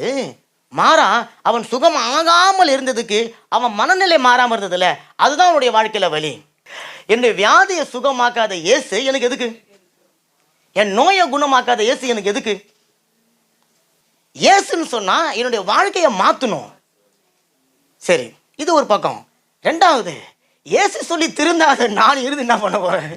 அப்போ இயேசு சொல்கிற, நான் உனக்கு செய்ய போகிறேன், அதுக்கு நீ இதை செய். அப்போ அவன்கிட்ட நீ சுகமாக விரும்புகிறாயா? ஆமான்னு சொல்லியிருந்தா ஆமாம், அந்த நிமிஷம் கூட வேஸ்ட் அவனுக்கு கிடையாது, சுகமாகி இருக்கலாம். ஆனால் பாருங்க, அவன் காரணங்களை சொல்லி கொண்டு இருக்கிறான். இப்போ இயேசு என்ன பண்ணுறாரு? அவன் மேலே பரிதாபப்படுறாரு, தெரியுங்களா? ஏன்னா இவன் 38 வருஷமாக இருந்தானே, அது அவனுடைய பிரச்சனை கிடையாது. இப்போ வந்து நிற்கிறது யாருன்னு கூட தெரியல, அந்த அளவுக்கு அவனுடைய மனநிலை அந்த நோயின் மேலே அப்படியே அன்பாக இருக்குது. நிறைய பேர் நோயின் மேலே அன்பாக இருக்கிறதுனால பாருங்களேன், எப்படி இருக்கிறீங்க? எனக்கு ஜுரம் அடிக்குது. நீ ஜுரம் அடிக்குதுன்னு சொன்னாலே உங்களுக்கு யார் மேலே அன்பாக இருக்கிறீங்க? அப்போ எப்படி இருக்கிறீங்க? நல்லா இருக்கிறேன், கர்த்தருக்குள்ள சூப்பராக இருக்கிறேன், சுகமாக இருக்கிறேன் சொல்ல கற்றுக்கணும். ஆமென். இப்போ டாக்டர்கிட்ட போய் எப்படி இருக்கிறேன், நல்லா இருக்கிறேன்னு சொல்லக்கூடாது. ஏன்னா அவர் உங்களுக்கு மருந்து கொடுக்க போகிறார். சூழ்நிலையை பார்த்து பேசுங்க. ஆமென். அப்போ விசுவாசத்தை வெளிப்படுத்த வேண்டிய இடத்தை வெளிப்படுத்துங்க. அவன் 38 வருஷமாக இருந்தான், கண்ணவங்கிட்ட சொல்லிட்டு இருந்தான், நான் உடம்பு சரியில்லை, எவனை இட்டுன்னு போகல, எவனை இட்டுன்னு போய் என்னை விடல, நான் போகலான்னு பார்த்தேன், அவன் போகலான்னு பார்த்தேன். இது எப்படி தெரியுங்களா? வெட்டி கதை, வீண் கதை. ஆண்டவர் சொல்கிறாரு, நீ ஆக்ஷன் பண்ணவே இல்லை, நீ எழுந்து இஞ்சா நான் வந்து போயிருந்தா கூட எப்பயும் சுகத்தை பெற்று நீ ஓடி இருப்ப. ஆனால் நீ உட்காந்து காரணம் சொல்லின்னு இருக்கிற. ஆனால் வந்தது யாருன்னு உனக்கு தெரியல. நான் வந்தது நான் தான் உனக்கு தெரிஞ்சிருந்தா என்ன மாதிரி நீ யோசிப்ப. இப்போ நான் தான் நீன்னு சொன்னா வந்துட்டாரியா தலைவர், இப்போ நான் என்ன பண்ணுவேன்? சுகமா எழுந்து நான் ஓடுவேன்னு சொல்லி ஓடி இருப்பான். அப்போ மனநிலை மாறாமல் இருந்தது. இயேசு பார்த்தாரு, இவன் மனநிலையை மாற்றணும். இப்போ இவனுக்கு பேசிலாம் புரிய வைக்க முடியாது. எழுந்துரு, நட, சும்மா போவாத, படுக்கை எடுத்துன்னு போயிடு. ஏன் அந்த படுக்கை விட்ட உன்னை 4 பேர் வந்து படுத்துக்குவான். அவனை தேடி மறுபடியும் இயேசு அங்கே வரணும் இல்லை? அப்போ இன்றைக்கி நிறைய பேருடைய பிரச்சனை மனநிலை மாறாதது தான். அப்போ ஆண்டவர் சொல்கிறாரு, அதை முதல்ல மாற்றணும். உன்னுடைய மனநிலையை மாற்று, உன்னுடைய சிந்தனையை மாற்று, உன்னுடைய யோசிக்கிற விதத்தை மாற்று. நீ எதிர்பார்க்குற காரியம் நடக்கலைன்னு சொன்னால் உன் வாழ்க்கையில் அது நடக்கவே நடக்காதுன்னு கிடையாது. இப்போ நடக்கலை, ஆனால் நாளைக்கு நடக்கும். அப்போ எதிர்பார்ப்பு இருக்கணும், வாஞ்சை இருக்கணும், ஆசை இருக்கணும், அது நீ விரும்பணும், அதை நீ அடைய தேடணும், ஓடணும், வழிகளை யோசிக்கணும், தேவனுடைய பதத்தில் அமரணும். அதெல்லாம் விட்டுட்டு சும்மா உட்காந்துன்னு அவன் தான் ஏறினா, இவன் தான் பெற்றுக்கொண்டான். இன்னும் ஆண்டவர் நம்ம இந்த தேசத்துக்கு கொண்டு வந்தாருன்னு சொன்னால், வெள்ளைக்காரன் வாழறானோ வாழலையோ, பிரான்சேக்காரன் வாழறானோ வாழலையோ, நீங்களும் நானும் வாழ்ந்து சுகமாக இருப்போம். காரணம், வசனம் எனக்கு தான் கொடுக்கப்பட்டு இருக்கு. உன் ஆத்மா வாழ்வது போல நீ வாழ்ந்துரு மகனே, போ, முடிஞ்சு போச்சு. வெள்ளைக்காரனுக்கு தெரியாதுங்க, அதனால தான் நம்ம வீடு கட்டணுன்னு அவனுக்கு பொறாம வரும். ஆமேன். அதை விட நம்ம ஊருக்காரங்களுக்கு நிறைய வரும், அது வேற விஷயம் இல்லை. நம்ம சொந்தமாக வீடு கட்டினுக்கிறோம் வச்சிங்களேன், அவன் வந்து நல்லா பேசிட்டு கஷ்டப்படுவான். ஏந்தம்மா நான் இந்த ஊரில் போகிறது யார் நாட்டில் நீ வந்து வாங்கினிய, உன் நாட்டை தான் ஆண்டவர் என்ன கொண்டு வந்து வச்சிருக்கிற, ஆசீர்வாதமாக வச்சிருக்கிறேன். இப்போ பாருங்க, அப்போது எந்த ஒரு சூழ்நிலையும் என் தேவனால ஆகாத காரியம் ஒன்றுமே இல்லை என்ற அந்த ரேஞ்சில் நீ யோசிக்கணும், அந்த சிந்தனையில் நீங்கள் யோசிக்கணும். ஆமேன். ரெண்டாவது, இந்த ரசிஸ்ம்ன்ற வார்த்தை நிறைய பேர் பயன்படுத்துவாங்க, பார்த்துருக்கிறீங்க. வெள்ளைக்காரங்கிட்ட போய் நம்ம வேலை செஞ்சால், ஐயோ வெள்ளைக்காரன் ரொம்ப ரசிஸுங்க, அவன் வந்து எனக்கு முன்னேறவே முன்னாடி, ஐயோ அவன் ரசிஸு கிடையாது, அவனுக்குள்ளே இருக்கிறது தான் ரசிஸு. அதை தான் நான் சொன்னேன் பாருங்க, பட்டுப்போ சொல்லிட்டு நீங்கள் பார்த்தீங்கன்னா 10 நாள் கழிச்சு அவனே ஃப்ரெண்ட் ஆகிடுவான். ஆமேன். இப்போ மக்களும் போடும்போதே இந்த தேசத்தில் பிறந்த இந்தியன்ஸுக்கு பிறந்த பிள்ளைங்களுக்கு இந்த சட்டம், வெள்ளைக்காரனுக்கு பிறந்த பிள்ளைங்களுக்கு இந்த சட்டம்னு போடுறான்னா, சட்டம் ஒன்று தான். பார்க்குற கண்ணும் பேசுகிற வாயம் தான் வேற. என்னுடைய வாய் இயேசுனுடைய வாயாய் மாறணும். என்னுடைய கண் இயேசுவின் கண்ணாக மாறும்போது எனக்கு எல்லாமே ஆசீர்வாதம் தாங்க. நல்ல காரியங்களை தட்டுங்க. அப்போ ஒரு வியாதி இருக்கு அப்படின்னு சொன்னா அந்த வியாதிக்கு முன்னாடி இயேசு இருந்தா அந்த வியாதியை பார்த்து என்ன நினைப்பாரு அதை கற்பனை பண்ணி யோசிங்க. பைபிள் எடுத்து வாசிங்க. எத்தனையோ வியாதிங்களுக்கு முன்னாடி இயேசு நின்ன பொழுது என்ன பண்ணாருன்னு யோசிங்க. அதை நீங்க செய்யுங்க. ஆமேன். அப்போ அந்த மாதிரி ஒரு சிந்தனைக்குள்ள நீங்க போகும்போது தான் உங்களுடைய வியாதி மட்டும் இல்லை, நான் வியாதியா சொன்ன எந்த சூழ்நிலையா இருந்தாலும் அந்த சூழ்நிலை உங்களுடைய வாழ்க்கையில கிடைக்கும். பாருங்க, இன்னைக்கு கிடைக்கும் நான் சொல்லல. நீங்க உங்களுடைய மனநிலையை எவ்வளவு சீக்கிரத்துல மாத்துறீங்களோ, உங்க மனநிலை முற்றும் முடிய இயேசு கிறிஸ்துவை போல மாறுதோ, அன்னைக்கு அற்புதம், அந்த நிமிஷமே அற்புதம். அவர் தாமதிக்கிறவர் கிடையாது. அற்புதத்தை நீங்க பெற்று நிச்சயமாய் கொள்ளுவீங்க. அப்ப என்னுடைய சிந்தனையை மாற்றணும், என்னுடைய எண்ணத்தை மாற்றணும், நான் யோசிக்கிற விதத்தை மாற்றணும். அடுத்தது பழகிற நண்பர்கள்கிட்ட நீங்க எப்படி பழகுறீங்க, உங்களுடைய நண்பர்களை பத்தி எச்சரிக்கையா இருக்கணும். கண்டமா உங்களை கூட்டு உங்களை ஆங்குராசியை பண்ணதுக்கு பதிலாக தெக்குராசியை பண்ணி இருப்பாங்க நிறைய பேர். பார்த்துருக்கிறீங்களா? உங்களுடைய கொஞ்சம் நீங்க முன்னார உங்களை விட மாட்டான். எப்படியாவது உங்களை இழுத்துணும். நம்மளுடைய நண்டு போல ஒரு நண்டு இருந்துச்சுன்னா நண்டு பிடிச்சி இழுத்து விட்டுரும். ஏன்னா இதுவும் போவாது அதுவும் போவாது. இங்கேயே உட்காந்து ஓடின்னு இருப்போம் எல்லாமே ஜாலியா. அப்ப நிறைய பேருக்கு நீ என் கூட இப்படி வா, இங்க எல்லாம் ஃப்ரீயா சுந்தரமா இருக்குது, யாரா இருக்கலாம். இல்ல, அந்த மாதிரி ஆளுங்களை கட் பண்ணணும். பாசிட்டிவான பேச்சு பேசாத எந்த ஒரு நண்பனும் நண்பியும் கமலாதும் தேவை கிடையாது. உங்களுடைய வாழ்க்கையில் பாசிட்டிவா பேசணும். நீ செய்வப்பா, உன்னால முடியும், நீ நடக்கும், நீ முயற்சி பண்ணி பாரு, ஆண்டவர் உன் கூட இருக்கிறார், செய்வார். அப்படிப்பட்ட நண்பர்களை தேடி வச்சுக்கோங்க. எப்ப பார்த்தாலும் புலம்புற நண்பர்களை கட் பண்ணுங்க. அவன் வேணாம். அவன் உங்க வாழ்க்கைக்கு ஆசீர்வாதம் இல்லை, உங்க வாழ்க்கைக்கு கண்ணி. சில பாருங்க, ஆண்டவர் நம்மளை விட்டு தானா எடுத்து போடுவார். அப்போ நல்லா கவனிச்சுக்கோங்க. அப்போ ஒரு வியாதி ஒரு பிரச்சனை வந்துச்சுன்னு சொன்னா முதல்ல நீங்க தாங்க ஜெபிக்கணும். ஆமேன். ஏன்னா நீங்க விரும்பணும் இந்த நோய் என்னை விட்டு போகணும் ஆண்டவரே. அப்போ ஞாயிற்றுக்கிழமை காலையில் உட்காந்துன்னு நான் எழுந்திருக்கிறேன், எனக்கு உடம்பு சரியில்லை அப்படின்னு சொன்னா நல்லா தெரிஞ்சுக்கணும். ஞாயிற்றுக்கிழமை உடம்பு சரியில்லைன்னு சொன்னா அவ்வளோதான். ஞாயிற்றுக்கிழமை ஒரு வேலையை திடீர்னு ஒரு வேலை வச்சுச்சுன்னு சொன்னா அது நிச்சயமா ஆண்டவர் செய்யவே மாட்டார். ஆண்டவருக்கு தலை போற காரியம் ஒண்ணுமே கிடையாதுங்க. ஏன்னா அவர் தலையே ஏற்கனவே உங்களுக்காக எனக்காக கொடுத்துட்டாரு. அவருக்கு தலை போற ஒரே காரியம் நீ ஆராதனை நிக்கணும். அப்ப ஞாயிற்றுக்கிழமை காலையில உங்களுக்கு ஒரு காரியம் வந்துருச்சு, சபைக்கு வர முடியலன்னு சொன்னா நல்லா தெரிஞ்சுக்கணும், நமக்கு ஒரு ரெட் சிக்னல் வந்துருச்சு. ஆமா, உடனே ஏஞ்சி என்ன பண்ணும், இயேசுவின் நாமத்தினால நான் ஞாயிற்றுக்கிழமை ஆராதனைக்கு போகிற தடையை பார்த்து நான் பேசுறேன், பட்டுப்போம்.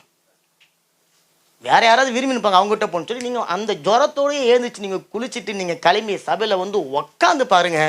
நீங்கள் போகும்போது அல்லேலூயா பாட்டுக்காரங்கன்னு பாட்டு பாடின்னு போவீங்க. ஆமேன். கரங்களை தட்டுங்க நல்லா. அப்போ ஞாயிற்றுக்கிழமை அதை நீங்கள் விரும்பணும்.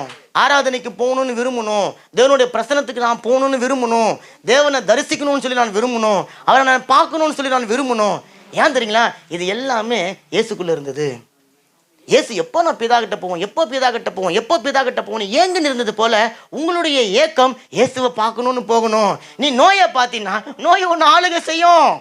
நோயை சுகமாக்குற தேவனை பாருங்க, பேய் கூட உங்களை விட்டு ஓடி போகும். அல்லேலூயா. அப்போ அந்த வசனம் சொன்னது பாருங்களேன். அப்போ சபையினுடைய மூப்பரை அழைக்கணும், நீங்கள் பாஸ்டரை அழைக்கணும். இது நிறைய பேர் இப்படி என்ன பண்ணுறாங்க தெரியுங்களா? ஒரு வியாதி, ஒரு கடன், ஒரு பிரச்சனை வந்த உடனே இந்தியாவில் இருப்பார் ஒருத்தர், இலங்கையில் இருப்பார் ஒருத்தர், அவருக்கு ஃபோன் அடித்து எனக்கு 3 நாளாக இப்படி, 4 நாளாக இப்படி, எனக்கு அந்த பிரச்சனை, எனக்கு இந்த பிரச்சனை அப்படின்னு சொல்ல வேண்டியது. அல்லது ஏதாவது ஒரு கோபுரம் இருக்கும், அந்த கோபுரத்தில் 7 to 7 24 hours ஜெபிக்கிறதுக்கு அவங்களுக்கு பேர் என்னதுங்க? ஜெப வீரர்கள். அவங்க ஜெபிப்பாங்க. உடனே உங்களுக்கு ஃபோன் அடிப்பாங்க, ஹலோ ஹலோ, காலையில் எனக்கு சளி பிடிச்சிச்சு, எனக்கு ஜுரம் அடிக்குது, எனக்கு இருமல் வருது, 3 நாளாக இருமல் இருக்குது, 4 நாளாக சளி பிடிச்சினுக்குது, 3 நாளாக தூங்க முடியல, தூங்கும் போது எழுந்திருக்கிறேன், உட்காடுறேன், படுக்கிறேன், அப்படிலாம் நான் உங்களுக்காக ஜெபிக்கிறேன். அவர் ஜெபிக்கிறார். ஜெபிச்ச உடனே அடுத்த 2 நாள் கழிச்சு, 1 வாரம் கழிச்சு பார்த்தோன்னா உங்களுக்கு அங்கேருந்து ஒரு இது வரும். என்ன வரும்? எங்கள் ஊழியத்தை தாங்குங்கள். உடனே உங்களுக்கு சொல்லுங்க, ஏங்க அவரை டாக்டராங்க. நல்லா கவனிச்சுக்கோங்க. ஜெப கோபுரத்தில் இருக்கிறவங்க காசுக்காக ஏதோ ஜெபிக்கணுமோன்னு சொல்லி ஜெபிக்கிறவங்க. அவங்களுடைய சூழ்நிலை தெரியாது, உங்களை பற்றி தெரியாது, உங்களுடைய எந்த காரியமும் தெரியாது. அவங்க 8 மணி நேரம் நீங்கள் வேலை செய்கிற மாதிரி அவங்க ஒரு வேலை செய்கிறாங்க. யாரும் கடமைக்காக தான் செய்வாங்களோட உண்மையாக செய்ய போகிறது கிடையாது. அப்போ இன்றைக்கி நிறைய பேர் இந்தியாவில் ஜெபிக்க வேண்டியது. அவர் என்ன பண்ணுவார்? நான் ஜெபிக்கிறேன், எனக்கு இந்த காசு அனுப்பு, அந்த காசு அனுப்பு. அப்படின்னு சொல்லி இன்னைக்கு ஏமாந்து போகிறவங்க அதிகமாக இருக்கிறாங்க. அதனால தான் ஆண்டவர் சொல்கிறாரு, இந்தியாவில் இருக்கிற பாஸ்டர் அழன்னு சொல்லலை, இலங்கையில் இருக்கிற பாஸ்டர் அழன்னு சொல்ல. என்ன சொல்கிறாங்க சபையில்? நீ உங்களில் ஒருவன் வியாதிஸ்தனாக இருந்தால் அவன் என்ன பண்ணணும்? ஆமாம், உங்கள் சபையில் உங்களுடைய பலவீனம் தெரிஞ்ச, உங்களை பற்றி தெரிஞ்ச, ஆமாம், அவருக்கு நீங்கள் ஃபோன் அடிங்க, அவர் வந்து உங்களுக்காக ஜெபிப்பார். அப்போ ஜெபம் இன்னைக்கு ஒரு வியாபாரமாக மாறி போச்சு. நீங்கள் தயவு செஞ்சு புரிஞ்சு கொள்ளுங்க. இந்தியாவில் அதுக்குன்னு பெரிய பெரிய ஸ்தாபனங்கள் எல்லாம் கோபுரங்களை கட்டி வச்சுன்னு இருக்காங்க. ஆண்டவர் எங்கேயாவது ஒரு கோபுரத்தை கட்டி வச்சுக்கிறாரா? அது இடிச்சு தான் போட்டார். அப்போ பாஸ்டர் நீங்கள் அழைங்க, சரி. அப்போது எந்த ஒரு பிரச்சனையாக இருந்தாலும் நான் சொன்னேன், முதல்ல நீங்கள் ஜெபிக்கணும், அதை நீங்கள் விரும்பணும், விரும்பி மற்றவங்களை நீங்கள் உதவிக்கு கூப்பிடணும். சரிங்களா? இப்போ நல்லா கவனிச்சுக்கோங்களேன். நீங்கள் உங்கள் பாஸ்டர் அழைக்கிறீங்க, அந்த பாஸ்டர் வந்து உங்களுக்காக ஜெபிக்கிறாரு. கர்த்தருடைய நாமத்தினால உங்களுக்கு எண்ணெய் பூசி உங்களுக்காக ஜெபிப்பாங்க. அப்போது விசுவாசம் உள்ள ஜெபம் பிணியாளியை ரட்சிக்கும். உங்ககிட்ட ஒரு கேள்வி, இப்போ யாருடைய விசுவாச ஜெபத்தை ஆண்டவர் கேட்டார்? இப்போ பாஸ்டர் வந்து ஜெபிச்சார, அந்த ஜெபத்தை ஆண்டவர் கேட்டாரா? வேற எந்த ஜெபத்தை கேட்டு ஆண்டவர் அந்த மனுஷன் சுகம் கொடுத்தாரு? Very good. பாஸ்டர் ஜெபித்த ஜெபத்தை ஆண்டவர் கேட்டு சுகமாக்கல, மாறா இந்த மனுஷன் முதல்ல ஒன்று விசுவாசிச்சான். என்னன்னு சொன்னா, நான் சுகம் ஆகணும், அப்போ என் பாஸ்டரை கூப்பிடணும். அந்த விசுவாசத்தை ஆண்டவர் பார்த்துட்டாரு. இப்போ பாஸ்டர் வந்து எண்ணெய் பூசுறாரு. எண்ணெய் பூசும்போது நடக்குது என்னன்னு சொன்னா, எண்ணெய் பூசுவது உங்களை அபிஷேகப்படுத்துவது, உங்களை அனல் மூட்டுவது, உங்களை எழும்ப பண்ணுவது. ஏன்? இந்த மனுஷனுக்கு சுகமாக வேணும் என்கிற எண்ணம் இருக்கு, ஆனால் அவனுக்குள்ள விசுவாசம் இல்லை. அவன் நோயினுடைய அகோரத்தினால, நோயினுடைய வல்லமைனால, அல்லது பிரச்சனைங்க, நான் நோயின்னு சொல்லியிருக்கிறேன், ஏதோ ஒரு பிரச்சனையினுடைய அகோரத்தினால உங்களால் விசுவாசிக்க முடியாதபடிக்கு சூழ்நிலை எதிர்ப்பாக இருக்குது. இப்போது பாஸ்டர் வந்து எண்ணெயை பூசி உங்களுக்குள்ள ஒரு விசுவாசம் இருந்ததில்ல, அந்த விசுவாசத்தை அனல் மூட்டுறாரு, அந்த விசுவாசத்தை தட்டி எழுப்புறாரு, உங்களுக்குள்ள விசுவாசிக்கணும் என்ற எண்ணத்தை ஊட்டுறாரு. இப்போ அந்த விசுவாசம் உங்களுக்குள்ள அனலாக எழும்பி எழும்பி எழும்பி உங்களை விசுவாசத்தில் எழும்ப பண்ணும் பொழுது உங்களுடைய ஜெபத்தை தேவன் கேட்டு உங்களை அவர் எழும்ப பண்ணுகிறார். நல்ல கரைகளை தட்டுங்களேன். அப்போ நீங்க பாஸ்டரை நீங்க கூப்பிடுறீங்க, பாஸ்டர் வந்து ஜெபிக்கணும். ஆனால் நான் சொன்ன முதல்ல நீங்க தான் ஜெபிக்கணும். சரி, அப்போ நான் பாஸ்டர் கூப்பிடக்கூடாதா? நான் பாஸ்டர் ஜெபிக்கக்கூடாதா? ஜெபிக்கணும். பாஸ்டருடைய ஜெபம் அல்லது எந்த மற்றவங்க யாருடைய ஜெபமாக இருந்தாலும் உங்களுடைய ஜெபத்தை சப்போர்ட் பண்ணுவதாக தான் இருக்குமே ஒழிய உங்களுக்காக நான் ஜெபித்து சுகத்தை பெற்றுக்கொள்ளவே நீங்கள் முடியாது. காரணம், அந்த சுகம் பிள்ளையுடைய அப்பம். உங்களுக்குன்னா உங்களுக்கு தான் அந்த அப்பம். என்னுடைய சுகத்துக்கு நான் ஜெபிப்பேன், ஆனால் உங்களுடைய சுகத்துக்கு யாரும் சொல்லும் போது என்னுடைய ஜெபம் அந்த ஜெபத்தை தாங்கி பிடிக்கும். இப்போ நீங்கள் விசுவாசம் இல்லாமல் சோர்ந்து போய் படுத்து கொண்டிருப்பீங்க. அப்போ நான் உங்களுக்கு அந்த விசுவாசத்தை தூண்டும்படிக்கு நான் ஜெபிக்க உங்களுக்கு நான் உதவி செய்கிறேன். அப்போ பாஸ்டர் வந்து ஜெபிச்சதுனால அந்த மனுஷனுக்கு சுகம் கிடைக்கல, அதனால் பாஸ்டர்கிட்ட நீங்கள் சொல்லக்கூடாதுன்னு அர்த்தம் கிடையாது, நீங்கள் சொல்லணும். ஆனால் அதுக்கு முன்னாடி நீங்கள் தான் விசுவாசிக்கணும், நீங்கள் தான் ஜெபிக்கணும். உங்களுடைய மனநிலையில் நான் சுகமாக இருக்கிறேன், நான் சுகமாக இருக்கிறேன், பாருங்க, சுகம் ஆவேன், இதெல்லாம் விசுவாசமே கிடையாது. எனக்கு நடக்கும், எனக்கு கிடைக்கும், அதெல்லாம் விசுவாசம் கிடையாது. நான் சுகத்துக்குள்ளே இருக்கிறேன், சுகம் என்னை சூழ்ந்து இருக்கிறது, சுகத்தினால நான் மூடப்பட்டு இருக்கிறேன். செழிப்பு, பணம், உங்களுடைய ஆசீர்வாதம், சொல்லுங்க, நான் ஆசீர்வாதத்துக்குள்ளே இருக்கிறேன், என்னை சுற்றி ஆசீர்வாதம் இருக்கிறது, ஆசீர்வாதத்தின் ஊற்றாக நான் இருக்கிறேன், ஆசீர்வாதம் என்னை மூடிக்கொண்டு இருக்கிறது, எனக்குள்ள இருந்து ஆசீர்வாதம் புறப்படுகிறது. அப்போ அந்த வசனம் சொல்லுது, நீதிமான் செய்கிற ஊக்கமான ஜெபத்திற்கு மிகுந்த பலனுள்ளதாக இருக்கிறது. சரி, இப்போ அந்த ஊக்கமான ஜெபம் என்ன அர்த்தம்? ஆனால் அந்த ஊக்கன்ற வார்த்தையை தப்பாக புரிஞ்சு நாங்கள் போய் ஒப்பாரி வச்சு ஜெபிச்சு அழுது ஆர்ப்பாட்டம் பண்ணி எதுவும் செஞ்சிடாதீங்க. அதை தேவன் கேட்க போகிறதும் கிடையாது, அதுக்கான பதில் நீங்கள் பெற்றுக்கொள்ள போகிறதும் கிடையாது. அப்போ ஆண்டவர் சொல்கிறார் ஊக்கமான ஜெபம். அதுக்கு நிறைய மொழிபெயர்ப்புகள் பார்த்தேன், அதுக்கு என்ன அர்த்தம்னு சொல்லிட்டு. ஜெர்மன் மொழியில் அழகாக இருக்கிறாங்க. ஊக்கமான வேண்டுதலுக்கு வந்து இருதயத்தின் ஆழத்திலிருந்து நீங்கள் ஜெபிக்கிற ஜெபம். ஜெர்மனில் அழகாக இருக்கிறாங்க. சில மொழிபெயர்ப்புகளில் ஆவலாய் ஜெபிக்கிற ஜெபம், தீவிரமாய் நீங்கள் ஜெபிக்கிற ஜெபம், உறுதியாய் நீங்கள் ஜெபிக்கிற ஜெபம், விசுவாசத்தோடு ஜெபிக்கிற ஜெபம், நம்பிக்கையாய் ஜெபிக்கிற ஜெபம். இது எல்லாமே யார் மேலே பேஸாக வச்சு ஜெபிக்கணும்னு சொன்னால் தேவன் மேலே. அப்போ என்னுடைய சிந்தனை முற்றும் முடிய நான் எடுத்து ஓரம் வச்சுட்டு இப்போ நான் தேவனுடைய சிந்தையை தூக்கி நான் இங்கே வச்சுக்கின்னு இப்போ நான் ஜெபிக்க போகிறேன். எப்படி ஜெபிக்க போகிறேன்னு தெரியுங்களா?